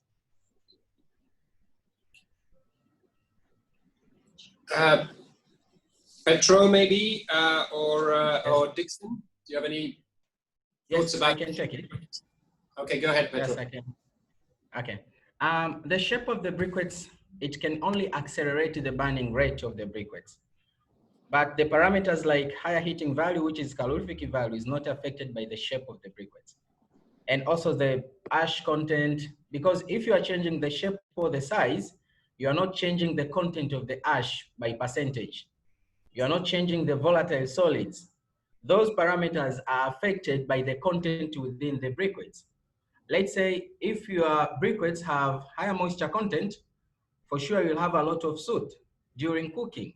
But the shape itself, it can accelerate the rate of burning of the briquettes. Let's say if you have a small briquette as compared to a large briquette, it means their surface area and also pause for allowing oxygen to pass. If I have a solid briquettes that don't have a hole and briquettes with holes, for sure the briquette with holes will allow a lot of oxygen to pass through the briquettes. As a result, the draft and burning rate of that briquettes will be improved as compared to the other kind of briquettes. But the disadvantage of that as well is that it will also depreciate very easily. So it will take very short time to cook what you are cooking or to heat what you are heating. Thank you. Thank you, Petro. Adding on that, as regard to the specification from the standard, the minimum diameter for the briquettes is 25 millimeter, up to 55. So less than that is pellet, is no longer a briquette. So I think, as Petro said, there is no effect regarding on the sizes, but for the sake of standards, we should have to range between 25 up to 55 millimeter. Great, thanks for that extra information, Joseph. Final question on this, so we can wrap up and move on to the next block. Okay, there's a very interesting question from Lucy Stevens. Says, is sanitation in competition with Maca.com? So maybe a question for John there. Any competition between Sanitation and Maca.com, and is that healthy for the market? I wouldn't say there is a competition between Maca.com and Sanitation, but there is a synergy between the two companies. As you can see, the Sanitation are producing industrial briquettes, while Nawasco is producing domestic briquettes. And the applications are different, as well as the market potential is large, it's huge. So there is enough market for Sanitation and Nawasco as well. Great, Dixon, any final in 30 seconds, any thoughts on that? Give you the opportunity. Yeah, I think for me, yeah, John is spot on. I think we collaborated for a long time, which is also an envy to many other counties, and we always share a lot of things together. We are in so many working groups together, and what we want is to see how can the work that we've done in Nakuru County be replicated into other counties, and we've had a privilege of other counties coming to benchmark and learn from us on how a private company can together work with the public company and come together into solving a social problem. Excellent. Thank you very much, Dixon, on that. Okay, so this concludes our biomass fuel block and question answers. Thank you very much once again to John from Nawasco, from Petro from RD University, Joseph from the Tanzania Bureau of Standards, and Dixon from Sanitation. A lot more questions have come through, so we will make sure that those are fed to you so you can provide some additional information. A lot of interest, which is great. We seem to be inspiring a lot of people around the briquettes.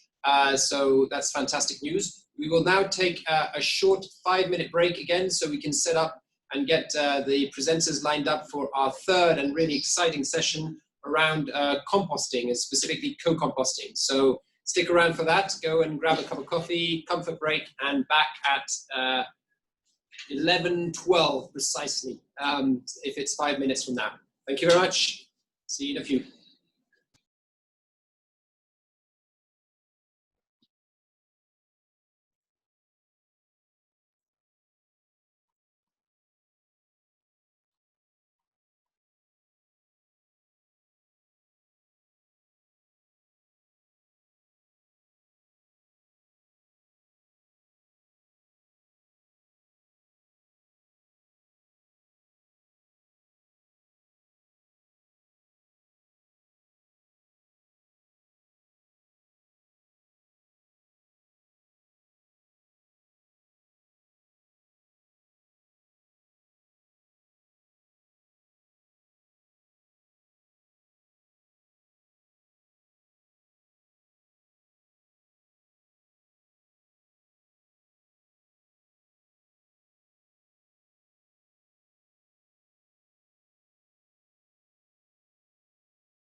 Welcome back, everyone, and welcome to our third block of the day, which is on co-composting. So we've heard the first block was around animal feed, then we talked a little bit about biomass fuels, and now the next session is co-composting. So this one is specifically looking at compost or fertilizer made from fecal sludge. We know that fecal sludge is a rich source of nutrients, such as nitrogen, phosphorus, potassium, and when it's combined with organic waste or solid waste of different types that we'll hear about, it can produce an effective compost or soil conditioner or fertilizer. And that's what we're going to be hearing a little bit about from Eco Holdings GC, and also from Kenya, but the technology is coming from Malaysia. And then a little bit also from Bangladesh and the experience in Kushtia through ERAS. I will hand over then first to Edwin Kamau, who is the Managing Director of Eco Holdings, who will take us through his presentation around composting. So over to you, Edwin. I hope you're with us. I saw you on video a few minutes ago. As always, for questions, please put them in the chat box, and after the 10 minutes of Edwin, we will be able to tackle some of those. So Edwin, over to you to inspire us. Thank you very much, Olivier. I hope I'm all clear to all of us, and let me say good morning to those who it's morning in their time, good afternoon to those it's afternoon to your time, and good evening to those of us who it's already in the evening. I welcome you to this presentation, and I thank SNV for this opportunity to be able to talk about what we're doing with regard to management of waste. As mentioned, I'm Edwin Kamau, Managing Director Eco Holdings, and what we do is that we provide solutions to three sectors, namely environment, agriculture, and human health. And what we do, we have solutions in those three sectors, and we also working with GEC from Malaysia, who is a provider of one of the technologies that we have. So looking at the problem at hand, this problem is as a result of urbanization. We have people moving in from the rural areas to the cities and coming in to be able to live in the cities. And as that happens, then we have two big problems coming in. One is the municipal solid waste that's being generated. In Nairobi alone, we are generating about 3,000 metric tons of waste every day, of which 70% of that is biodegradable, which is actually being dumped. And when it's dumped, it's creating a big problem because we are generating emissions, over 570,000 metric tons of methane on a year-to-year basis, and that's growing. The second problem that is generated is issues to do with fecal sludge, which we're talking about today. Looking at Nairobi, 36% of our population actually live in the informal sector, and most of them live alongside rivers. And so what happens is that you find that this sludge is ending up into our environment as a result of this problem. Now, so the solution we are looking at both the municipal solid waste and fecal sludge, and we are saying we can be able to convert these into a resource. But how do we go about it? We collect it, divert it from the environment, divert it from from the dump site, put it in our 24-hour composting technology, where we'll be able to now compost it within 24 hours. So we put it today morning, tomorrow morning we have compost. And once we have this compost, then we're able to, add value to it, make, an organic fertilizer, which then we make it available to farmers to be able now to increase their food production. And waste that will again be generated from our markets, from our homes, is taken back into the loop to ensure that we have a green and circular economy, to ensure that we are taking care of our environment. And this enables us to be able to achieve our slogan, from garbage to cabbage.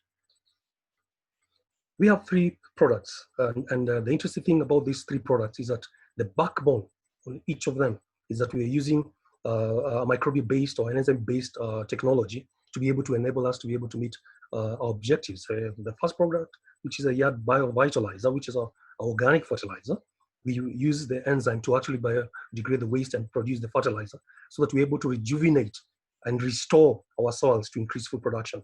The second aspect, when you're looking at factories that are producing effluents, sewage treatment plants, pit latrines, we use the same enzyme to actually degrade the contaminants in there, so that we're able to make sure that we're not polluting the environment. And then the last product is a 24-hour composting, whereby we collect all these waste, the fecal sludge, the food waste, or whatever waste, anything that's organic, we're able to put it in this machine. And 24 hours later, we have compost, and this machine will be able to compost, it will sterilize, and it will be able to dry the product, because the final product has a moisture content of less than 13%. Now, one key thing that we did as an organization, when we started providing these technologies or these products, we asked ourselves, what is the impact? We are dealing with waste. What about issues to do with heavy metals? What about E. coli? What about all the pathogens that are in there? What do we do? So we approached one of our universities here, Jomo Kenyatta University of Agriculture and Technology, and we gave them our product. We told them, let's test this thing on your system. And what the scenario at the university is such that we have the halls of the classes, the residence halls, the administration blocks, all the effluent, and from the laboratories is directed to one lowest point, which you're seeing on the picture there on your top left. All effluent gets there, and then from there it is pumped into the treatment plants where they have these maturation ponds and sedimentation ponds. And so what we did is that you can see there are those 2 white tanks there, and there's an arrow indicating. So we would drip our product into the effluent, and then it will be pumped all together. And if you check the data on your right side, what I've circled, just picking one of the aspects we're looking at, we are looking at E. coli. And over the 6-month period that we did this test, if you look at the outlet, when we started, we had a 5.0 times 10 raised to power 7, the coliform count. By the time we were finishing that, we had 7 times 10 raised to power 1, whereby we were able to reduce the E. coli percentage, with over 99%, which then gives us a safety, and not only on E. coli, but on BOD, COD, pH, all those, and the fish that was in the final pond actually had no negative impact. There was no pollution on them.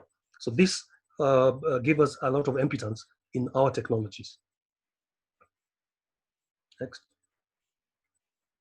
Next. Now, when we look at the waste handling landscape, the world over, one of the things that is being done is that we either take it to the dump site or take it to the landfills. There are very few technologies or people coming into this space to be able to deal with this waste. And one of the ways is composting. Like what you can see on the left, we will see people will try and get this waste and compost it. The picture on the right before you is our technology, our composting technology, and it should have been playing just to show you that we're able to get these waste today morning and put it into the machine, and tomorrow morning it's compost. And so when you look at the least landscape, like for example in Nairobi, we have 3,000 metric tons of waste being generated every day. 70% of this is biodegradable. We can be able to make it into fertilizer and sell to the 80% of our population here in Kenya who are living on the farm and generate an income. Kenya alone is spending over $400 million US in fertilizers, and so that's an opportunity. But when you come to the benefits and the challenges in this technology, the first one is about methane emissions. Everybody is talking about climate change. This technology is using aerobic processes, which means then because we oxygenate it, then we have zero methane being generated in this. And this is very important for climate change because we are eliminating methane. Secondly, compost within 24 hours. It doesn't matter whether it's fecal sludge or whatever organic matter that you got, we'll be able to convert that into compost within 24 hours. Then the space utilization is a concern. For composting units, you need a lot of space. But we are saying we can have this machine in very tight spaces and be able to convert that into a resource. The machine operates at 95 degrees centigrade, which is again another safety for us to take care of pathogens, because it will sterilize whatever pathogens will be in your waste. And then of course, we also customize these machines, for our clients. Like as you can see, the picture at the middle, the white machine there is 50 kg machine per day. But on the far right, you see my colleague in Malaysia, Joseph, is inside a machine that we are currently making. That's a 5-ton per day capacity we are making for Saudi Arabia. So we can custom it. When it comes to the return on investment, yes, it has a higher capital outlay, but we have very short ROIs because the sustainability component, which is a fertilizer, enables you to be able to pay back that. When it comes to the SDG, this enables you to be able to actually meet them. And as you can see, we anchored the technology on SDG 13, but we are actually being able to touch all those other SDGs listed down there. The challenges we have with this technology, one is the high capital outlay at the beginning, because this machine is actually made out of stainless steel. This is to be able to take care of the oxidating aspects of organic matter on metal. And so that pushes the price up. Nevertheless, because of the sustainability component of the fertilizer you're generating from here, then you're able to reduce this heavy investment by paying it back within a short time. Electricity is also an issue. If you're in a place where there's no electricity, then you have to figure out how we do this. But you can also use same ways to generate biogas to run the systems. What is the impact of the product that comes out of it? We have two pictures in front of you. On the left, that's a guy using organic fertilizer. And you can see in his hand, he's holding a cluster of 9 oranges on a tree. This is something he's never seen in his farm. And the interesting thing is that this crop, as he's holding, is an off-season crop. Everyone else within the environment does not have fruit at this particular season. The one on the right, this was a farmer who's doing wheat in one of the areas in Kenya. And the surprising thing is that after they harvested his wheat, they discovered they had over 30% increase in production. When it comes to the traction, we incorporated our company in 2006. In 2008, we did research our product, the enzyme base, the organic fertilizer. We did that in 2009. We've been able to build our factory since 2010. In 2018, we got the top award for this technology, the 24-hour composting technology, with regard to being sustainable, converting waste, and mitigating pollutions. And then, of course, below there, you will see the various institutions. We are working with government agencies, research institutions, private companies, and also investors, just to ensure that we're able to get these technologies, not only to Kenya, not only to Africa, but to the rest of the world. And here we will play you a small clip just to show you what we've done with the fecal sludge. And what we did is that we went to one of our sewerage plants. We took the fecal sludge, we added sawdust into it, and the purpose of adding sawdust into it is to be able to balance the carbon-nitrogen ratio, just to ensure that we will be able to biodegrade this product. Then we also added fresh sewage sludge, which is now being added right now, as you can see, so that all this was put together and allowed to biodegrade over 24 hours, just to prove that this technology is possible. What you're seeing right now is about after 12 minutes of application, we're still mixing it up.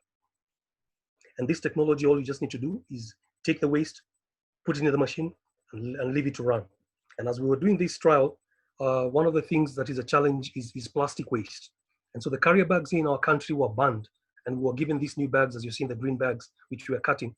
We were told they are biodegradable. And so we decided, okay, let's test it.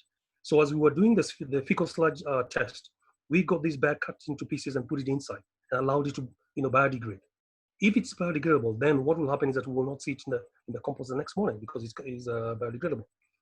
And so you can see we are putting it inside. You can see the sludge is also looking very different. It's very mixed up.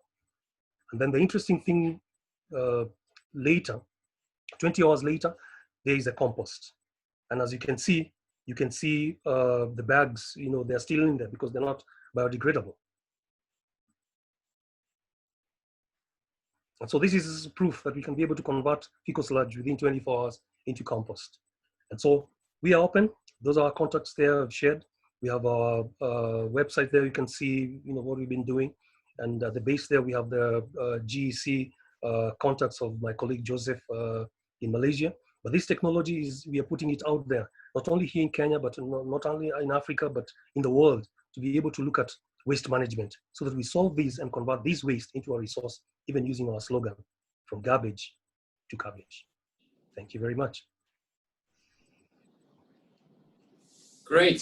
Thank you very much, Edwin, for that inspiring presentation as well. And I'm sure many people will be interested in this concept of a 24-hour composting machine. And as you say, converting waste into this resource is really important and useful. So I also liked your link up with climate change as well in terms of reducing methane emissions as well. I'm sure that will be of interest to many countries.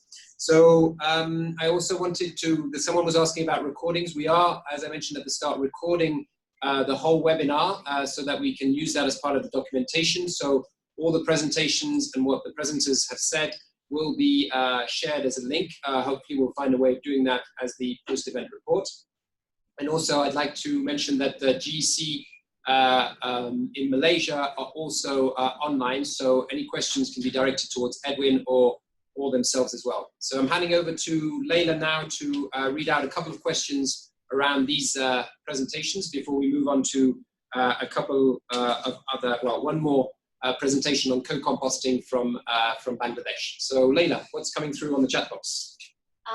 Thank you, Edwin, for your presentation. Always nice to hear your voice. So we have a few questions. We have two from Bulbul Hussein.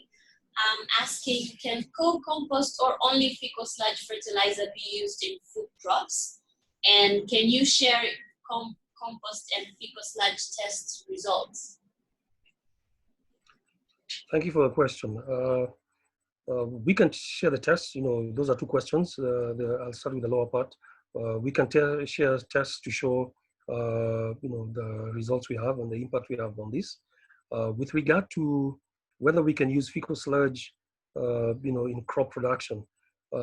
This is a question that, we all have to grapple with because different parts of the world, some approve of use of fecal sludge as, fertilizers, some don't use. So I think what is very important, you need to find out what is your local situation with regard to this, so that you're able to see, can you actually be able to use fecal sludge, for fertilizer. Like, for example, Indonesia and Bangladesh. One country, Indonesia, they don't approve. Bangladesh will approve. You see, so you'll have to find out what exactly. But in terms of being able to use waste, anything that is biodegradable, this technology will be able to convert it into compost. So you'll have to look at what is your goal, what is your objective. Fine, we want to deal with the waste, but what do you want to use the final product on? So I think that's what I can say. You need to see what is your local requirement or standard or acceptance, because you have to deal with the fecal sludge acceptability with the population. Thank you for that. I hope Bulbul has got that.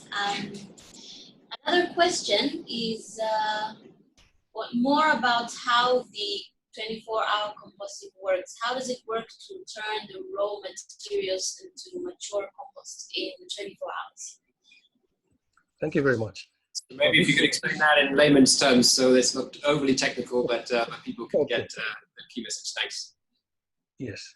Normally what will happen is that, let me give you an example, maybe as Olivier said, a layman example. All of us last night, we had our dinner, and 8 or 10 hours later, you actually visited the toilet. What happened to that food? It went through a biodegradation process, and it became the sludge, the fecal sludge we have.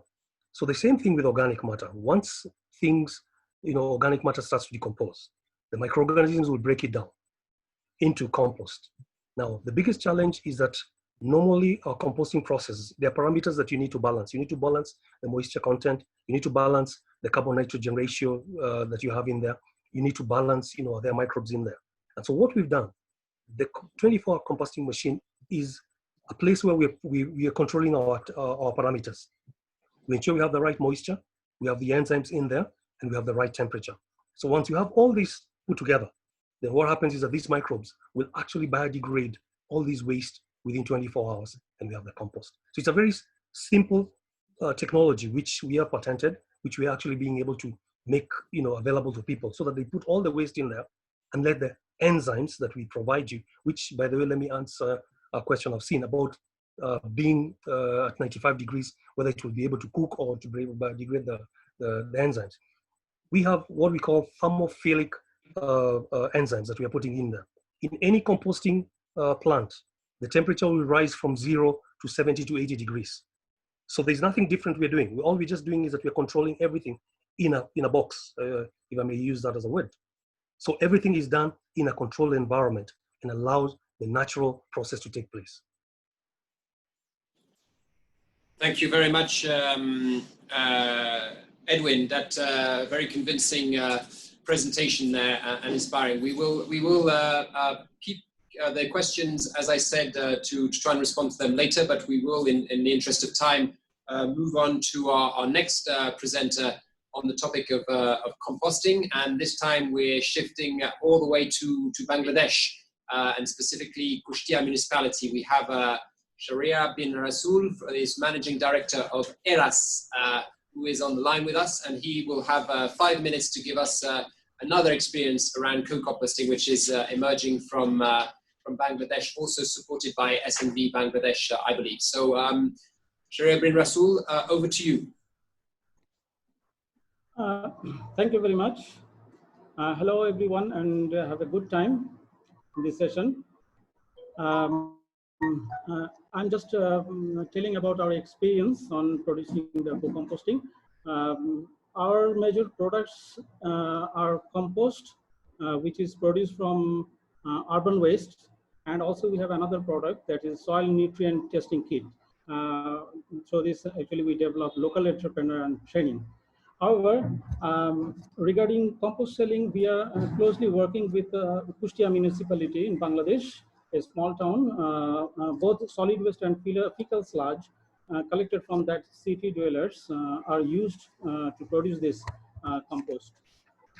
So you see here the fecal sludge treatment plant. We have a dry bed system, and we collect fecal sludge and we treat that 9 meter cube per day per dry bed. And daily, actually the dry sludge we collected generally 4 to 6 metric ton per month. And also we collect the solid waste, which is actually the municipality, they provide us, that is also collected as 10 to 15 metric ton, 10 to 1500 kg per day. So these two materials are actually used for composting process, and then we produce the compost as through the aerobic composting process. You see here in the picture there are aerobic chamber. So we dump all these materials there, and the materials are produced. Actually, the dry sludge, which is I just tell statistics from last year that we collected 714 cubic meter liquid sludge, which we treated, and we collected dry sludge, which is around 100 metric ton, and we collected solid waste also 237 metric ton. So last year we produced around 200 metric ton compost. So we are using actually only 10 to 15% solid waste collected from the city, and only 30% fecal sludge collected from the city. The quality is also controlled in the in situ lab, and also we tested through external lab, the government lab. Our main customers are actually the fertilizer dealer, nursery grower, and roof garden practitioner. There are some other customers, that is the government, they also buy the compost from us. So actually the strength about our business is that the action research which was conducted by different government institutions, and the result of that action research helped us actually to build our strength about the use of fecal sludge based compost. There was a fisheries department of a public university. They proved that the compost was efficiently grown. The planktons and the growth of the fish was found very good. Another government organization, that is Bangladesh Agriculture Research Institute, they conducted action research on different vegetables like cabbage, cauliflower, and also some types of flowers, and they got tremendous results on the yield. They also proved that no pathogenic contamination occurred in the products, especially the cabbage and the cauliflower. And they also found that there was no additional pathogenic contamination in the compost, which was used by the farmers. So these action research outcomes are actually we share with the customers to build their confidence to use the fecal-based compost. So there are a lot of challenges, but I just say one thing, that the major challenge is changing the mindset of farmers and the consumers to use fecal sludge-based compost. And in different way, actually, we try to convince, such as we try to convince the policymakers by showing the action research results. And also we participate in different conferences and seminars at national level to convey them about our findings. And also we try to convince the local government authority and also the farmers through some demonstration program. So we last year we did 10 demo program on tomato, brinjal, and maize, and also the farmers, and we see that the farmers and the local authority, they're convinced about the use of fecal-based compost. And we also try to give awareness to the farmers through conducting field day, and the farmers, they share their outcome and experience about the use of this compost. And sustainability of the business is another challenges, and actually we have tried to identify the market segments. Especially we see that the flower market and the nursery grower, they are very interesting to use this compost, especially the fecal-based compost. And the availability of sludge and solid waste provided by the municipality is one of the challenge.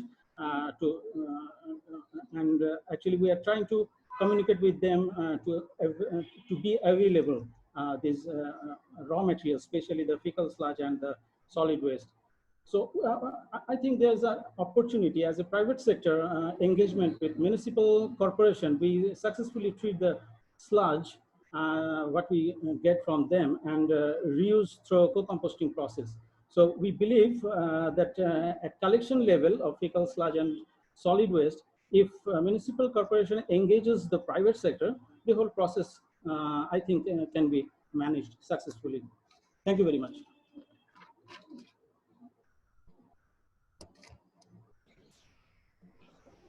Thank you very much, Rasul. That's very nice experience from Bangladesh to be shared. Nice to have an experience from Asia on this as well. So now we will have a little session on question and answers on those two presentations, specifically for ERAS in Bangladesh. But if there's any outstanding ones for Edwin as well, or from anyone from GEC in Malaysia, then please feel free to respond. So over to you, Leila, to share whether we've got any questions coming through on the chat box. Yes, thank you. Thank you to both of the presenters. We have a couple of questions. I would begin with a question for Edwin that has popped up from most of, a couple of people. They're interested in knowing the unit cost, different sizes, and where they can get this 24-hour composting machine. Thank you for that question. As I mentioned, we actually tailor-make these 24-hour composting machines based on your waste capacity. So we can make these machines from 50 kg all the way to 100 tons per day. And so in terms of cost, then I would have to get to know what you're looking at. But I can give you an example. If for 100 kg machine, landed in Tanzania, but we're looking maybe between 25,000 US dollars, and that's just for the 100 kg. So based on the different capacities, then we'll be able to give you a quote on what is the cost of that. So I will recommend, please, at the end of and I've even posted on the chat. I've posted my email address there. You can reach out to us. Tell us what is your waste generated and what capacity you want to process. Then we can be able to give you a quote of the machine. Okay, thank you, Edwin. There's a question here from Arusha to Bangladesh. What is the proportional consumption of the composting you produce versus the artificial compost in Bangladesh? Thank you very much. The proportion of consumption. So it's the compost you produce versus the artificial compost. So this is a question for Eras in Bangladesh, right? Yes. Yes. Yeah, thank you very much. Actually, the major raw materials is fecal sludge and solid waste collected from the dwellers.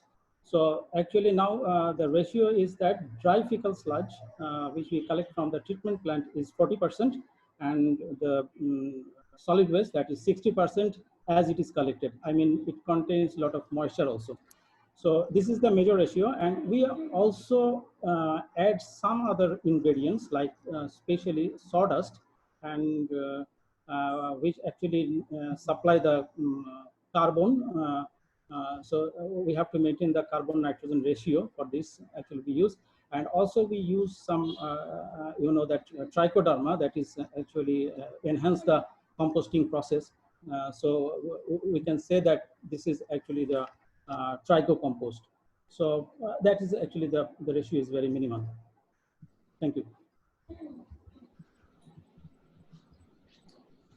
Okay, thank you very much to Eras for that further explanation. We're going to close this session on co-composting. It's been very interesting. I want to thank Edwin Kamau again for his presentation, and also from you, Rasul, for your presentation from Bangladesh. Again, a lot more questions that we can handle within the time we have, so we will come to them, and it's great that, Edwin, you've shared your contacts already. These events are about kind of linking up people, so we're glad that people will get in touch, hopefully directly with you with more precise questions as well. Thank you very much. Thank you, Olivier. No worries. Thank you very much to both of you. So we will now take our final 5-minute break, so we can set up for the final block, really exciting block that we have around electricity and biogas, where we will have experiences from both Kenya, Ghana, and also from Tanzania. So stick around, grab a cup of coffee, comfort break, and we will be back in, what time is it now? It's 11:45, so we will be back at 11:51. 11:51 for our final block on electricity and biogas. See you all then.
Okay, welcome back everyone for our final session on electricity and biogas. For those who are joining us, we've already had a session on animal feed, biomass fuels, co-composting, and now our last and very exciting one on electricity and biogas.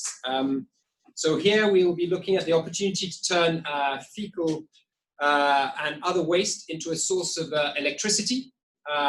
Combining the waste into a digester most of the time to create a biogas, which can then subsequently be used as a source of electricity. And we'll be having some experiences from Safisana, from the Netherlands / Ghana in terms of the experience, from Border in Tanzania, and from Umande Trust in Kenya. So let's start off with the main presentation, which will be from Safisana. And I'd like to introduce you to Marlene Melis, I hope I'm pronouncing that correctly as well, who is the program director for Safisana. And she will be introducing a presentation, as it says on the screen there, an end-to-end service model for non-sewered waste treatment, specifically with an experience from an urban sanitation project in Ghana. So over to you, Marlene, and inspire us with your 10 minutes on electricity and biogas. Great. Yeah, thank you very much, Oliver, for the introduction. And thank you, everyone, also for participating and just still keeping on till the end of the session. My name is indeed Marlene Nelissen, and I work as program director for Safisana.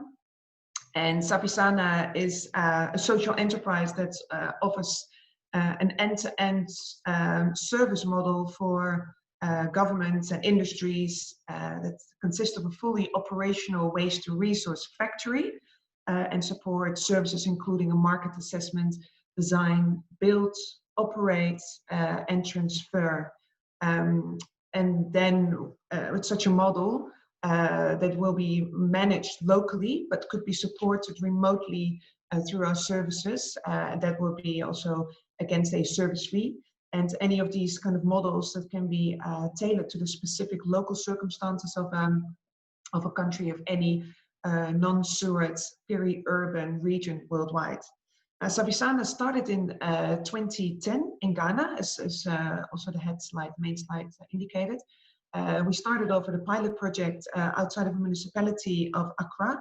The reason for Ghana was also because of the project partners and the founding partners. They all had an interest or already had experience in Ghana. It was a politically stable country, and it was an opportunity to set up a pilot to test the fecal waste problem and turn it into renewable energy and other resources. So Savisana, it offers an affordable business concept.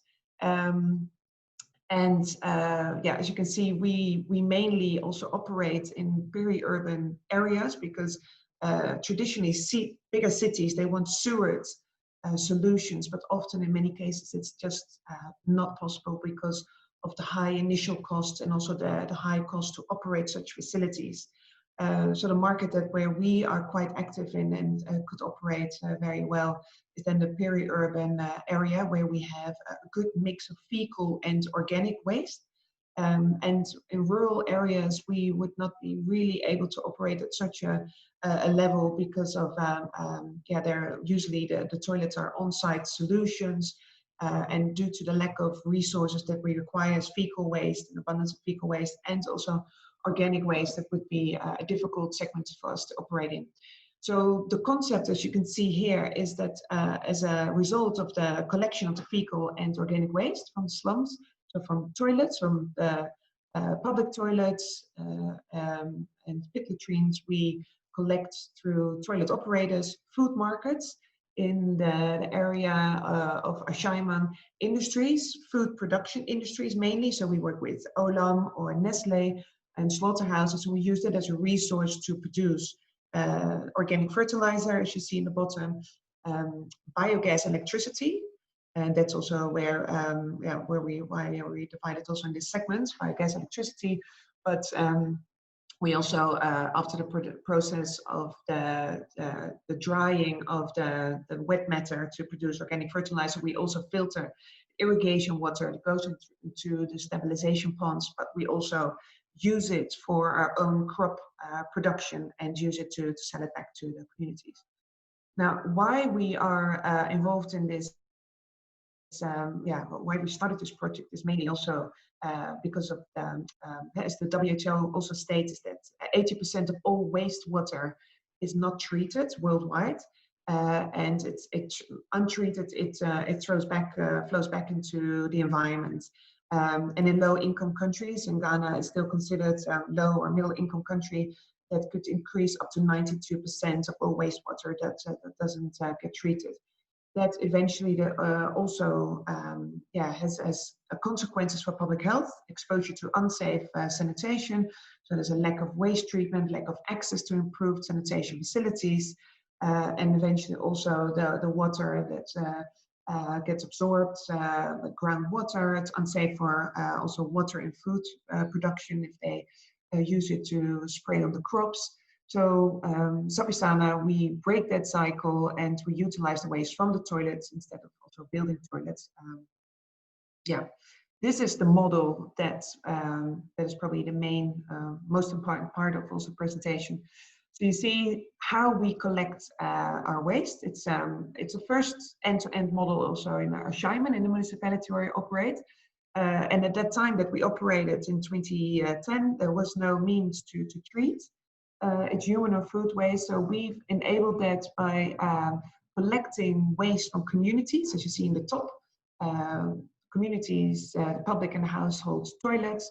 We collect organic waste from food markets, from the local government, and we also collect organic waste from food industries that need to dump their waste at either landfill or could dump it at Savisana. So at the Savisana plants, we turn that all into other resources, added value resources. As you can see, there are 3 different types of resources. So the organic fertilizer, the whole drying process, we produce the fertilizer that we sell back to local farmers in the community. electricity that we sell back to the grid. So we have a power purchase agreement with Ghana Electricity Company, and the treated water from the stabilization ponds, we also use that for the crop production. And crop production in our own greenhouse, and we sell it back to farmers or electricity also in the environment.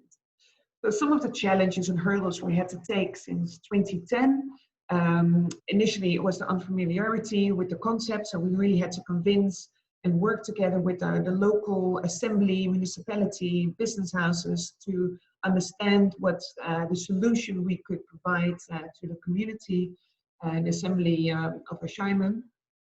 It was high operational and investments, capital investments to start off with. Altogether from 2010 to 2017, when we really expanded, as you see in that picture as well, where you see like the digester, the drying bed, it was from 2010 to 2017 was a lengthy and a long process to get all the stakeholders together and securing a location and obtaining the land titles, establishing local contacts, work with the local market women also to convince them that we could really every day we could pick up the waste rather than for them waiting every week for the local government to pick up their waste.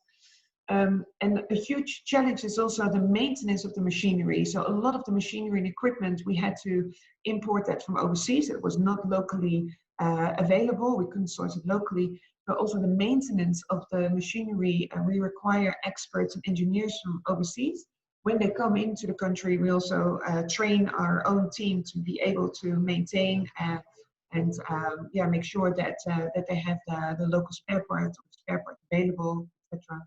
And human resources was also quite a challenge to find capable, qualified staff to work on site, build them up, but also retain them. And often it's, I think many of you would probably have shared the same experiences. Really good people, they also they either get poached by others or they see other opportunities to go somewhere else. So that was a main challenge as well. The good things and the advantages of this project is that we were, from 2010 to 2017, we were able to expand.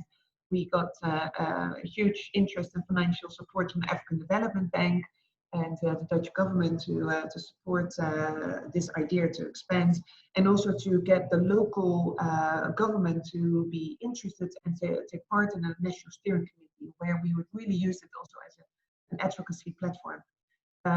You see also, well, the advantage is that we there's a CO2 reduction to the proper treatment of the waste, and also because of the biogas production, you could calculate the equivalent of 180,000 kilo wood saved for cooking purposes. Knowledge transfer, we've built on site also a knowledge center. We create awareness in the community that we use fecal waste to turn it into biogas, electricity, and compost. So as I saw in another presentation, to convince also people that the crops that we produce are basically also grown with support from organic fertilizer made out of poo. And also building and supporting and investing in a local community. So we really build up the people. We've got 95% of the people who work on site in Ghana. They're from the local community, and we work very closely and source locally also from the private sector.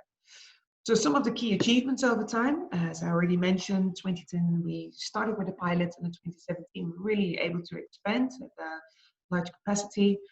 So to date, we've collected and treated more than 27,000 tons of fecal waste. That's also equates to about 20% of all of the fecal waste that gets produced in the community.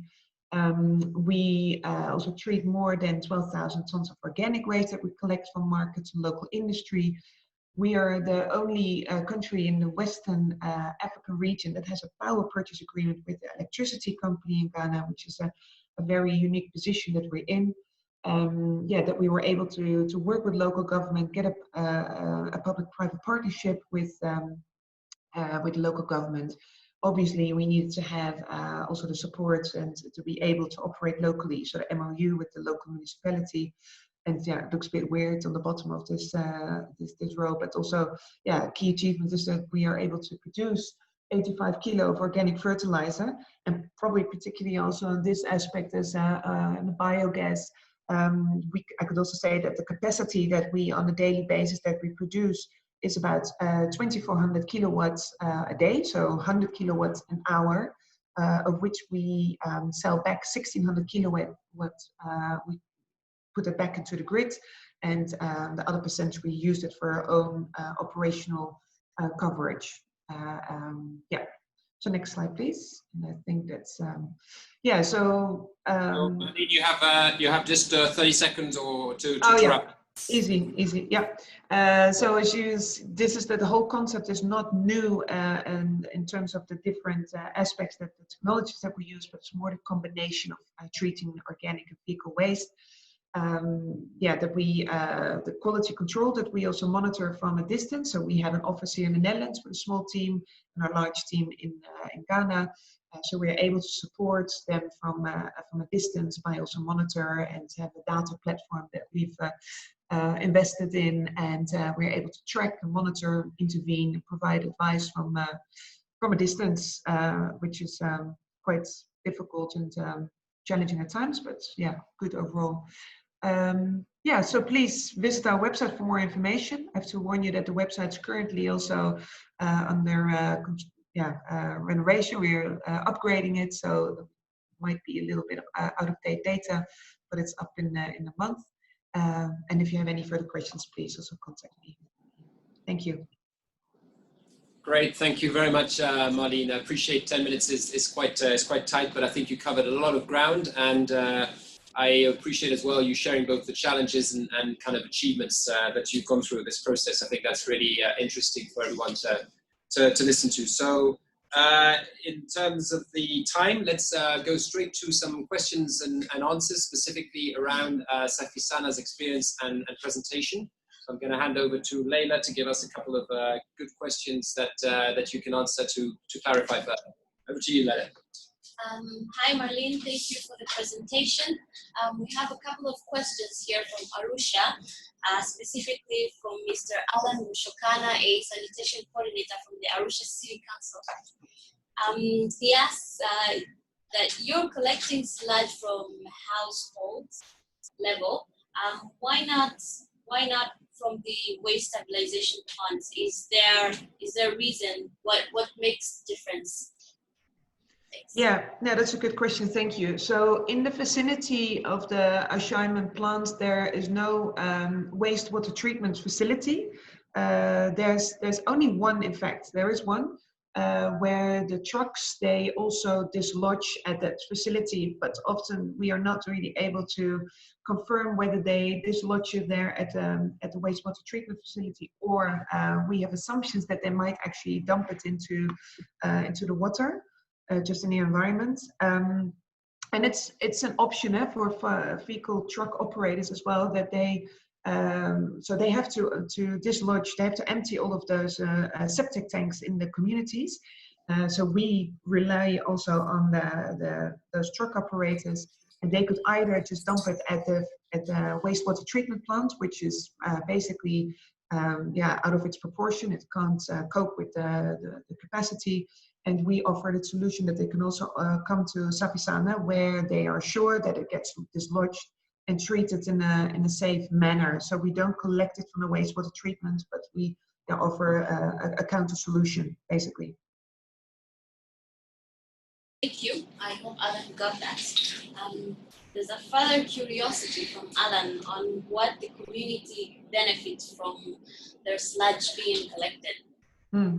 Yeah, so there's still also a lot of open defecation, so people have to pay, and I think that also happens in other countries as well. They have to pay for the use of the community toilets. So we collect the waste from those toilets, and people, also they could. We also operate a few toilets where people pay for a small fee to utilize it. So for the community, we make sure that also those toilets, that they get emptied on time, so it's still a safe and accessible toilets, that services that they can access, and we treat it in a way that it doesn't go back into the community, so that the environment doesn't get polluted. So all the wastewater doesn't flow back into the environment, doesn't infect their crops, because there's a lot of agriculture happening around. So we're able to treat it in a safe manner, stabilize it in the treatment plants, but also we produce electricity that gets used back into their own community, green energy, and compost that we sell for a competitive rate back to farmers that they could use. It's high nutrient compost, and we also we grow our own crops on site, which we can also that's also treated with clean water, which they can also eat healthy and clean produce. Thank you very much. One final question. Thank you all for your questions, by the way. We're recording all of them. So one final, what is the frequency of your generated electricity, and how much electricity can you actually generate? Yeah, so the generator that's called CHP, Combined Heat Processing generator. So it converts the biogas into electricity, so a huge generator on site. So the current capacity of the generator, it's 2,400 kilowatts a day, so 100 kilowatts an hour it can produce. And that's what we sell back then also to onto the grid, and then we use it also for our own operation. But so we sell back about 1,600 kilowatts a day back into the grid. We're looking also to expand that. We have the capacity to expand. If we have more fecal waste, if we expand at all different levels, we can also produce more electricity. And that is also one of our revenue sources, the electricity and the compost, but mainly electricity. If we could also produce more electricity, it means also that we could create more revenue as an income from that.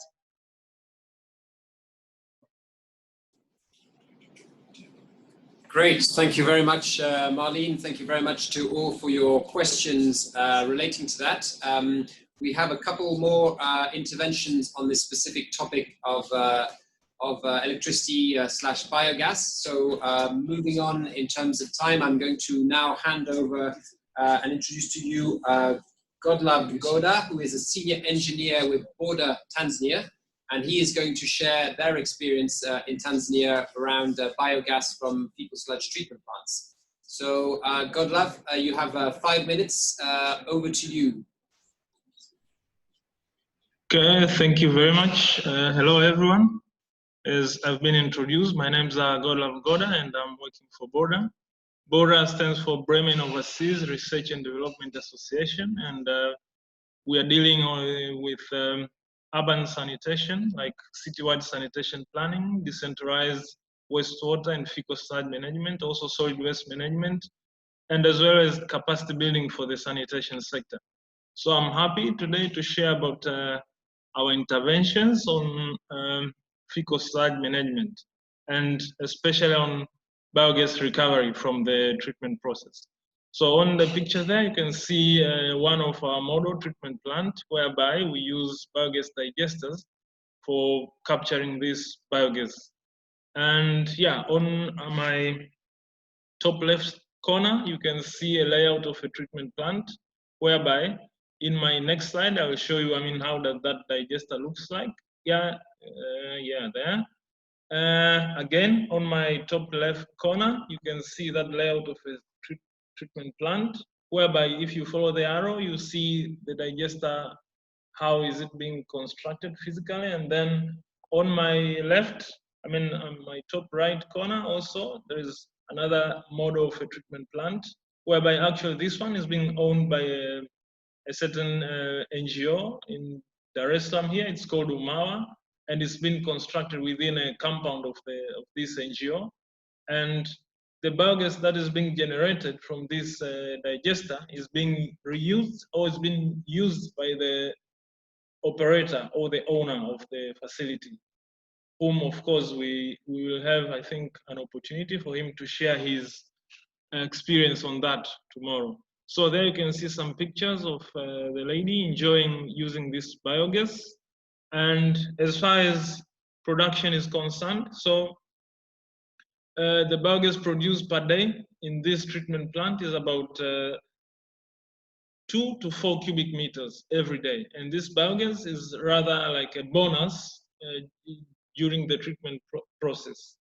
And of course, in summary, here in Dar es Salaam, we've been constructing this decentralized fecal treatment plant, and we are saving about 44 cubic meters of fecal sludge every day. If they are fully used in a day, we are saving about 145 number of people every day. And the biogas production potential is up to 20 cubic meters per day. So it's okay, it's a lot, it's a little, but it's quite a lot as far as protecting the environment is concerned. And yeah, these decentralized treatment plants, we are pioneering them because of the challenges of accessibility, the challenges of sewer coverage, and bearing in mind that more than 83% of the people in these urban areas, they are using on-site sanitation facilities. So yeah, we put this decentralized fecal sludge treatment plant closer to the communities, whereby operators can run, and of course, we are enjoying, or the operators, they're enjoying the use of biogas accordingly.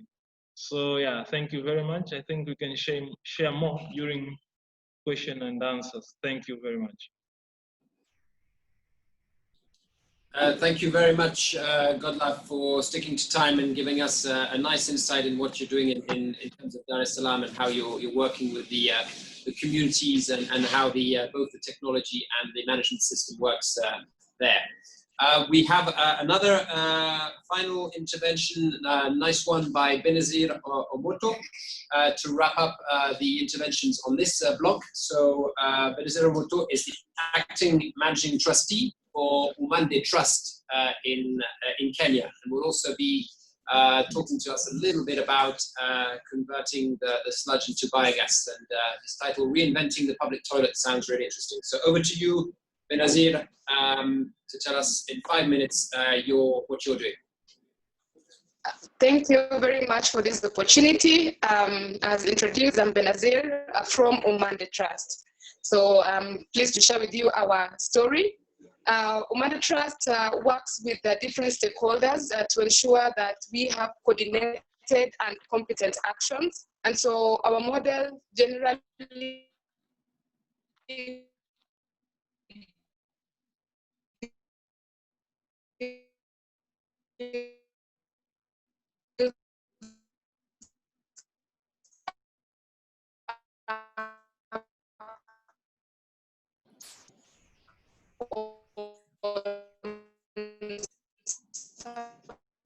Sorry, Benazir, your connection is stuttering a bit.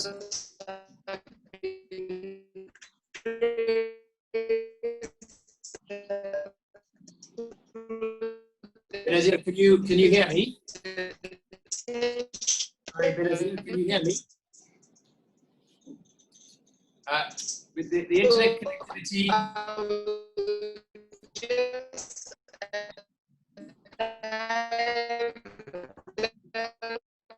Into the Umande Trust model, where we do build and transfer to our to the communities. So our model is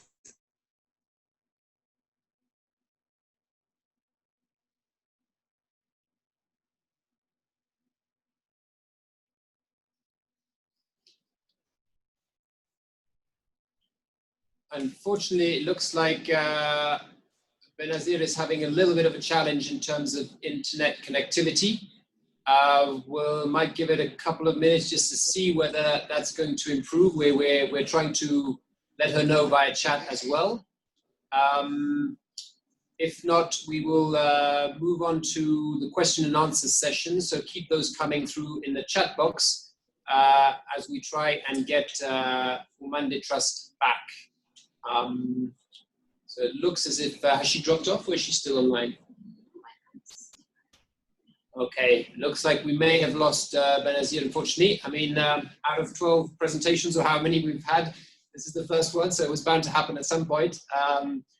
But let's see if we can get her back. So I am going to suggest we go into the question and answer session, see if we've got any questions coming out in relation to what Borda just presented, or even going back as well to Safisana.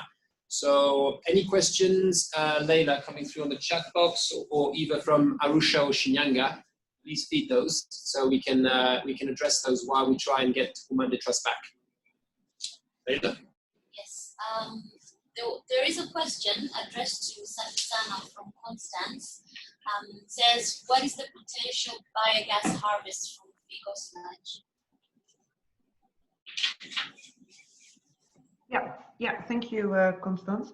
Yeah, so on a daily basis, you could probably assume that we collect about 45,000 tons of waste, which is 30,000 of fecal waste. So if we just the consistency, 30,000 fecal and about 15,000 of organic waste. So that is the ideal ratio. So if we were to produce it on a daily basis, then yeah, the capacity in the balloon, like the maximum capacity that we could capture is about 1,500 cubic meters, but that it's gas storage and also the volume of the dry stuff. But yeah, again, then on a daily basis, out of that 45,000 ton, then we could produce the 2,400 kilowatts of electricity. But the biogas, yeah, that's if that's correct, then I would say it's like the capacity on a daily basis, like 1,500 cubic meter. But that's also the storage. But I could go back to that, like with the really to affirm the volumes on that one, if you'd like to have that. Okay, just as we're trying to get Benazir back, Godlove and Borda, did you have anything to add in terms of the profitability of biogas from your experience?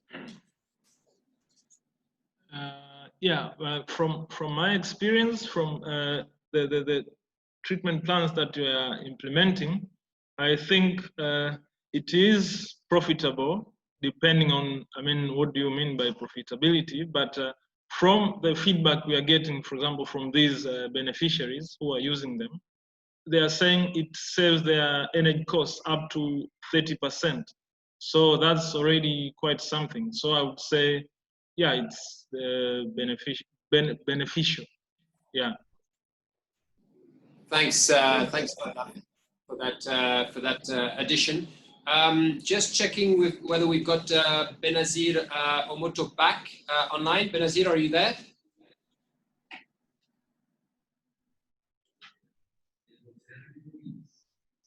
It doesn't appear to be the case. So let's proceed to another question for any of the presenters on biogas that we've had so far. Yeah, there's a question from Saman Ali from SNV Bangladesh. Says most of the fecal sludge from septic tanks is digested. So is it used as catalyst, or biogas is produced from the fecal sludge? Did you get that question? Either Marlene or Godlove? Would you like to field that question? Yeah, I'm trying to read it as well. Like quality of fecal sludge, one of the challenges could be one of the challenges, many empty only water and left sludge. Yeah, so that's indeed also the quality of the fecal is obviously it's also a concern, because if you deal with flush toilets, then also the majority of the waste also consists of water. So that also means that we need to, because we work with a combination of organic and fecal sludge. So if the fecal sludge is highly diluted, that means that it's very watery. That also means that the quality of the biogas will also be impacted by that. So then we need to adjust it with the ratio of, and we work with different recipes on site on how much fecal do we need to use against like, the organic matter. So it really depends also if there's more watery fecal, do we then need to adjusted with adding more of the organic matter. So it's constantly a balance between the two as well. So the quality of the fecal sludge does indeed also impact the biogas production and the quality of the biogas. Great, thank you very much. Godlove, did you have any additions to that before we move on to Renilda, who will be taking us through the final part of the Umande Trust presentation? Yeah, I would like to add something there on the challenge of this, the quality of the fecal sludge. So, for example, in our coastal area, most of the people, they are washers. So there's like the water content of the fecal sludge is quite high. And even during rainy season, it's even more diluted. So that brings us a challenge that the biogas that is being generated during these wet seasons is like very low compared to the dry season. But also another thing is like the equipment that they use to extract this fecal sludge from these facilities also is another challenge, because most of the time they capture only watery stuff, and then the thick stuff is left down there. So yeah, it's kind of challenging. Yeah. Excellent. Thanks for adding that around the characteristics of fecal sludge and how that impacts the biogas production. We have, I think, managed to get Benazir back. Final attempt. If we can go to, there you are, Benazir. Thanks sorry about your connectivity issues. Over to you to share with us your experience in the next 2-3 minutes. Thank you. Okay, we can just go to the slide about Umande Trust intervention. So I was saying that we work with the stakeholders to ensure that we have a coordinated and competent actions. Hello, can you hear me? Yes, we can hear you. We can hear you. Renilda, if you can move forward on the presentation to the intervention slide.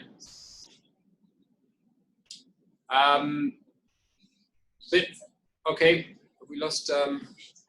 Okay, while she's putting it up, please proceed, Benazir.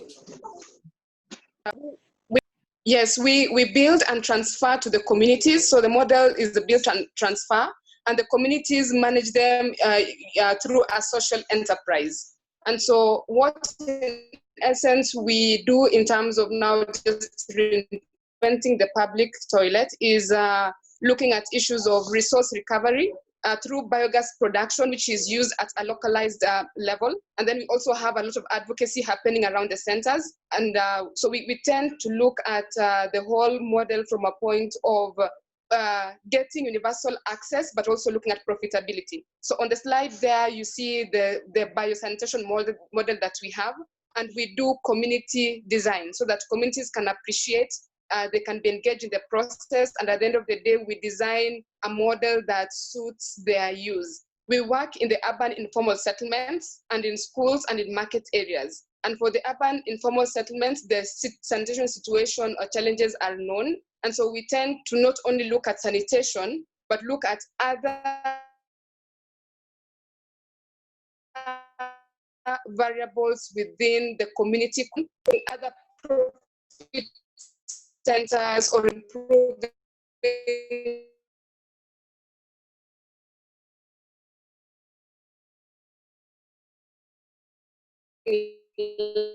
livelihood and access to these spaces for them will aid towards community development. And so we have tried to do some controlled piping within the center and some of the households just to see the uptake, but you find that the demand is there. And so we are looking at just bridging that particular technological gap to ensure that we do controlled scaling of the biogas component.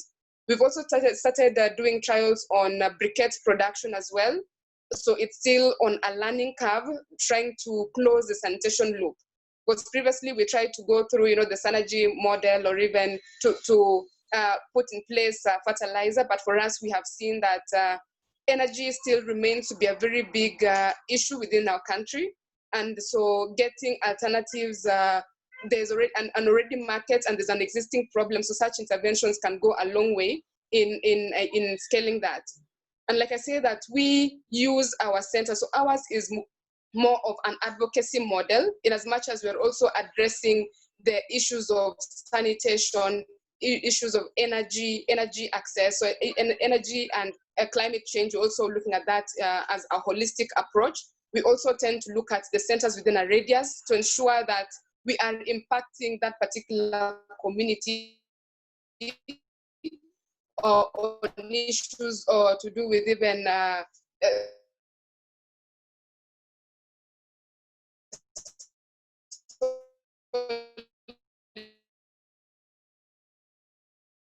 waste management and organization, women partnerships, to ensure that all these other barriers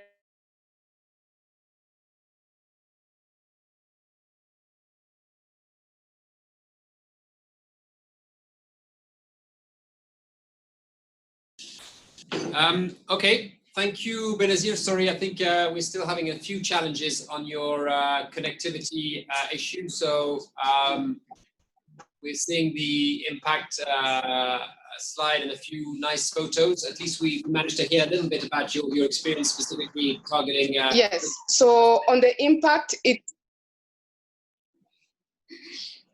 Okay, just a final minute on your impact. See if we can get your good connectivity before we wrap up. Go ahead, Benazir. Try for another minute.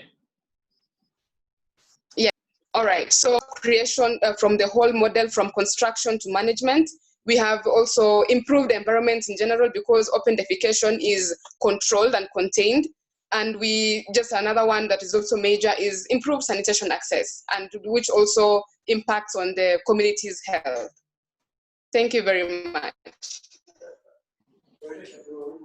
Thank you, Benazir. Thanks for persisting and trying despite the technology issues. Very interesting presentation. We'll take one final question on this block before we move on to the wrap up. So any final great question coming through on the chat box or from the two places? Go ahead, Lane.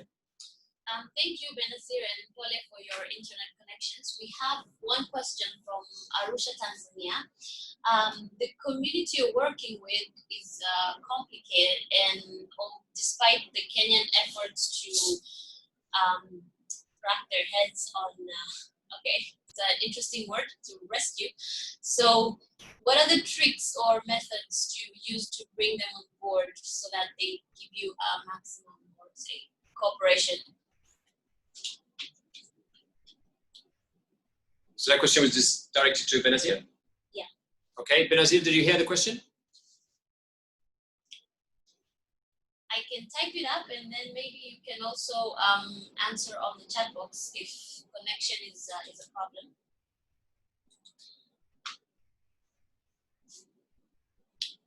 It does seem like some of the connection issues are persisting. So yeah, the question will be typed up into the box, and maybe you can respond by writing. Benazir, so already known in the community. Hello? Yeah, go ahead. You're back. Go ahead.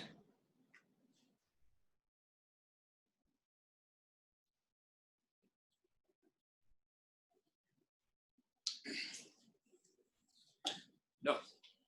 Okay, Benazir, sorry, I'm afraid it looks like the connection is not good enough. So the question will be typed into the box, and if you can respond that way, that would be great. Apologies for that. So that concludes our fourth and final product area. So just to recap, we have looked at 4 different reuse products, or product areas, if you like. First being animal feed. Then we looked at biomass fuels. We had a session on composting, and then finally the last session we just had on electricity and biogas. Really happy to see all of the number of people who joined. I hope that the main purpose of this was to really inspire people in terms of converting fecal sludge into reuse products. I hope that was achieved.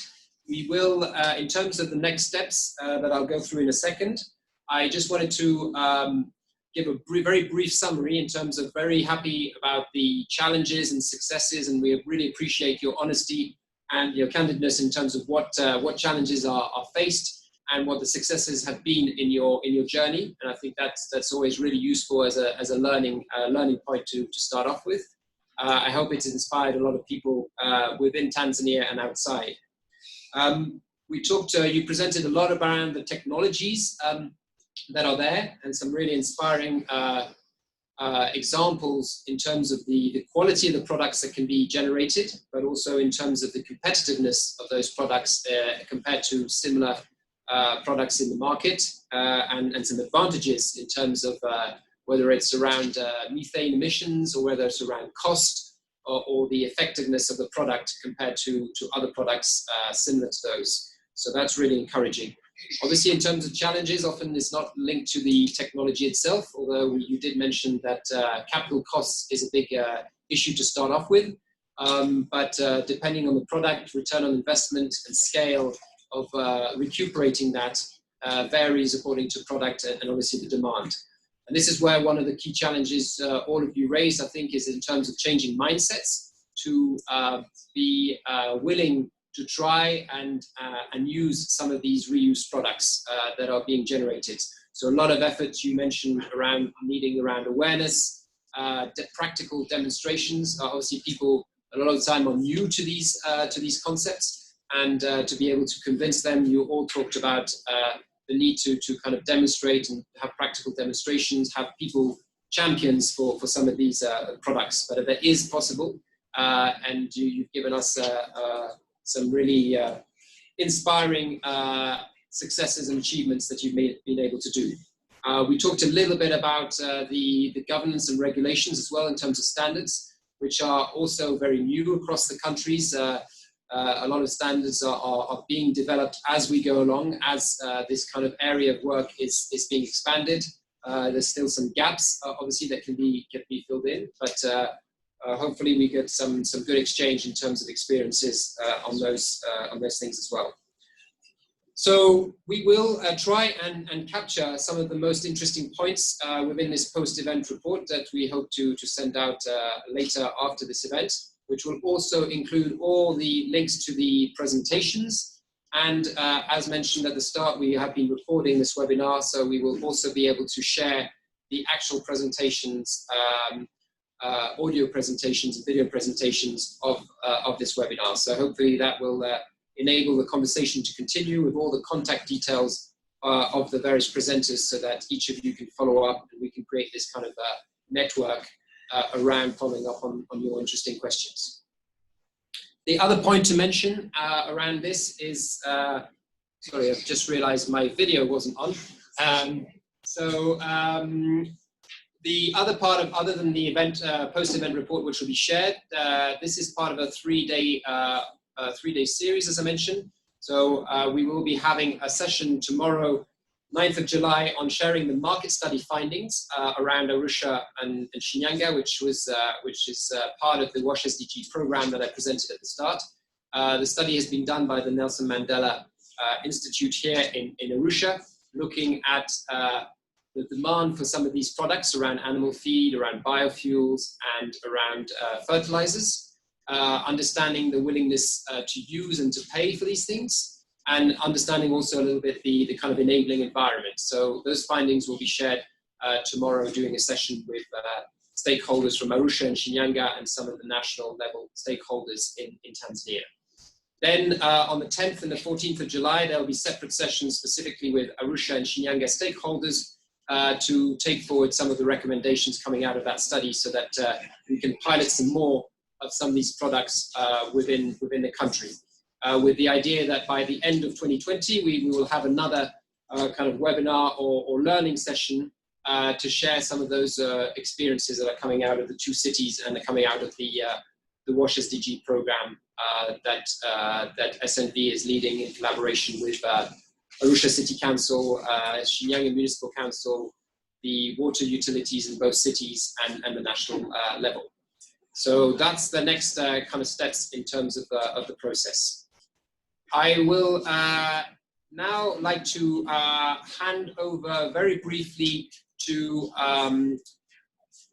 Najib Nzosho, who is the sanitation expert from the Ministry of Water. I not pronounced that very well, but he knows who he is. Najib, if you can just join us and just as a representative of the government of Tanzania, just give us a word of thanks before I wrap up the session. So Najib, if you can hear us, over to you for a couple of minutes. Yes, Olivia. Welcome, Najib. Thank you. Thank you, Jermaine. I'm getting very nice here in Dodoma. We are following. Everything is good. And I take this opportunity on behalf of government to thank the organizers, SNV, moderators, timekeepers, and all participants.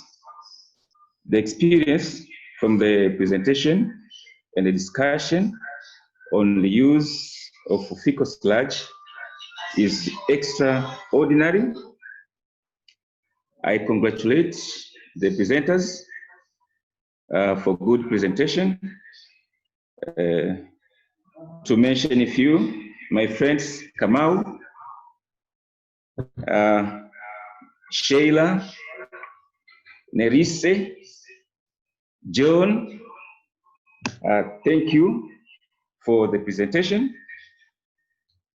I can point just one point that we sanitation experts, we have opportunity to save environment as well as to create opportunity.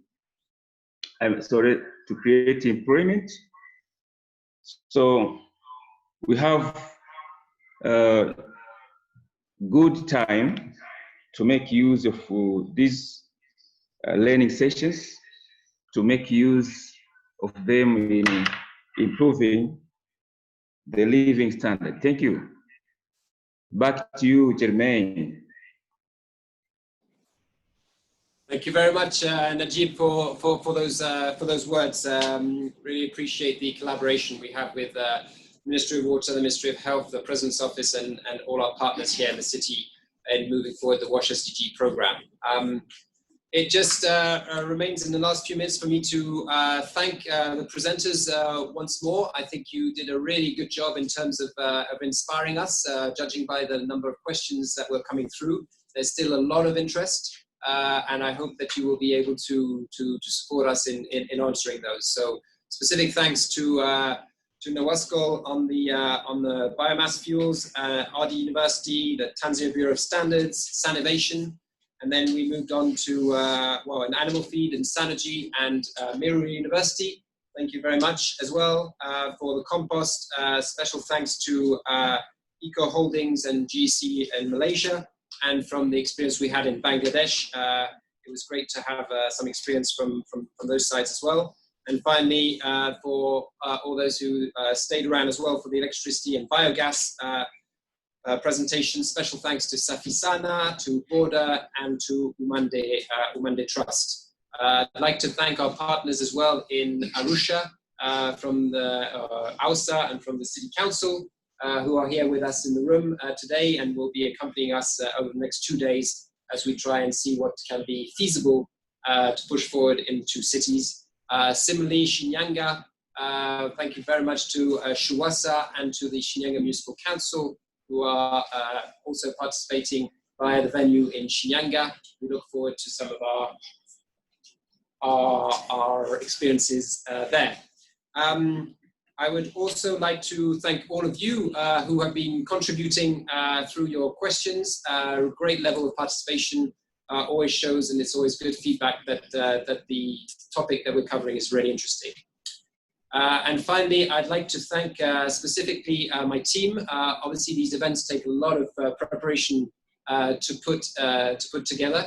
And I'd like to specifically thank Leila Khalifa, who's here, who's been coordinating and organizing this event and putting in a lot of effort. And I'm glad to see that it's all gone really well.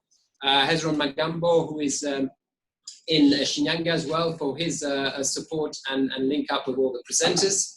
I'd like to thank Renilda, who is with SNV Kenya, who has been instrumental in coordinating and pulling together all the presenters that have inspired us today. So thanks very much, Renilda, for your support. And for also our team who is doing all the minute taking and helping out with the registration. We have Sol, we have Elisekele, and we have Isaac. Thank you very much to all of you for your hard work and pushing to get this event going. Thank you very much to all.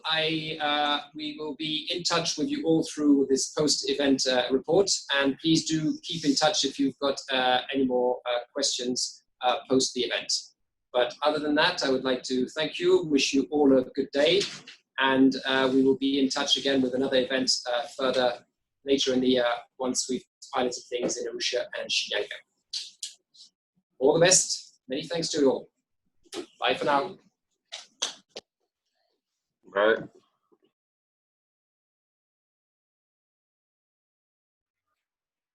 Bye all.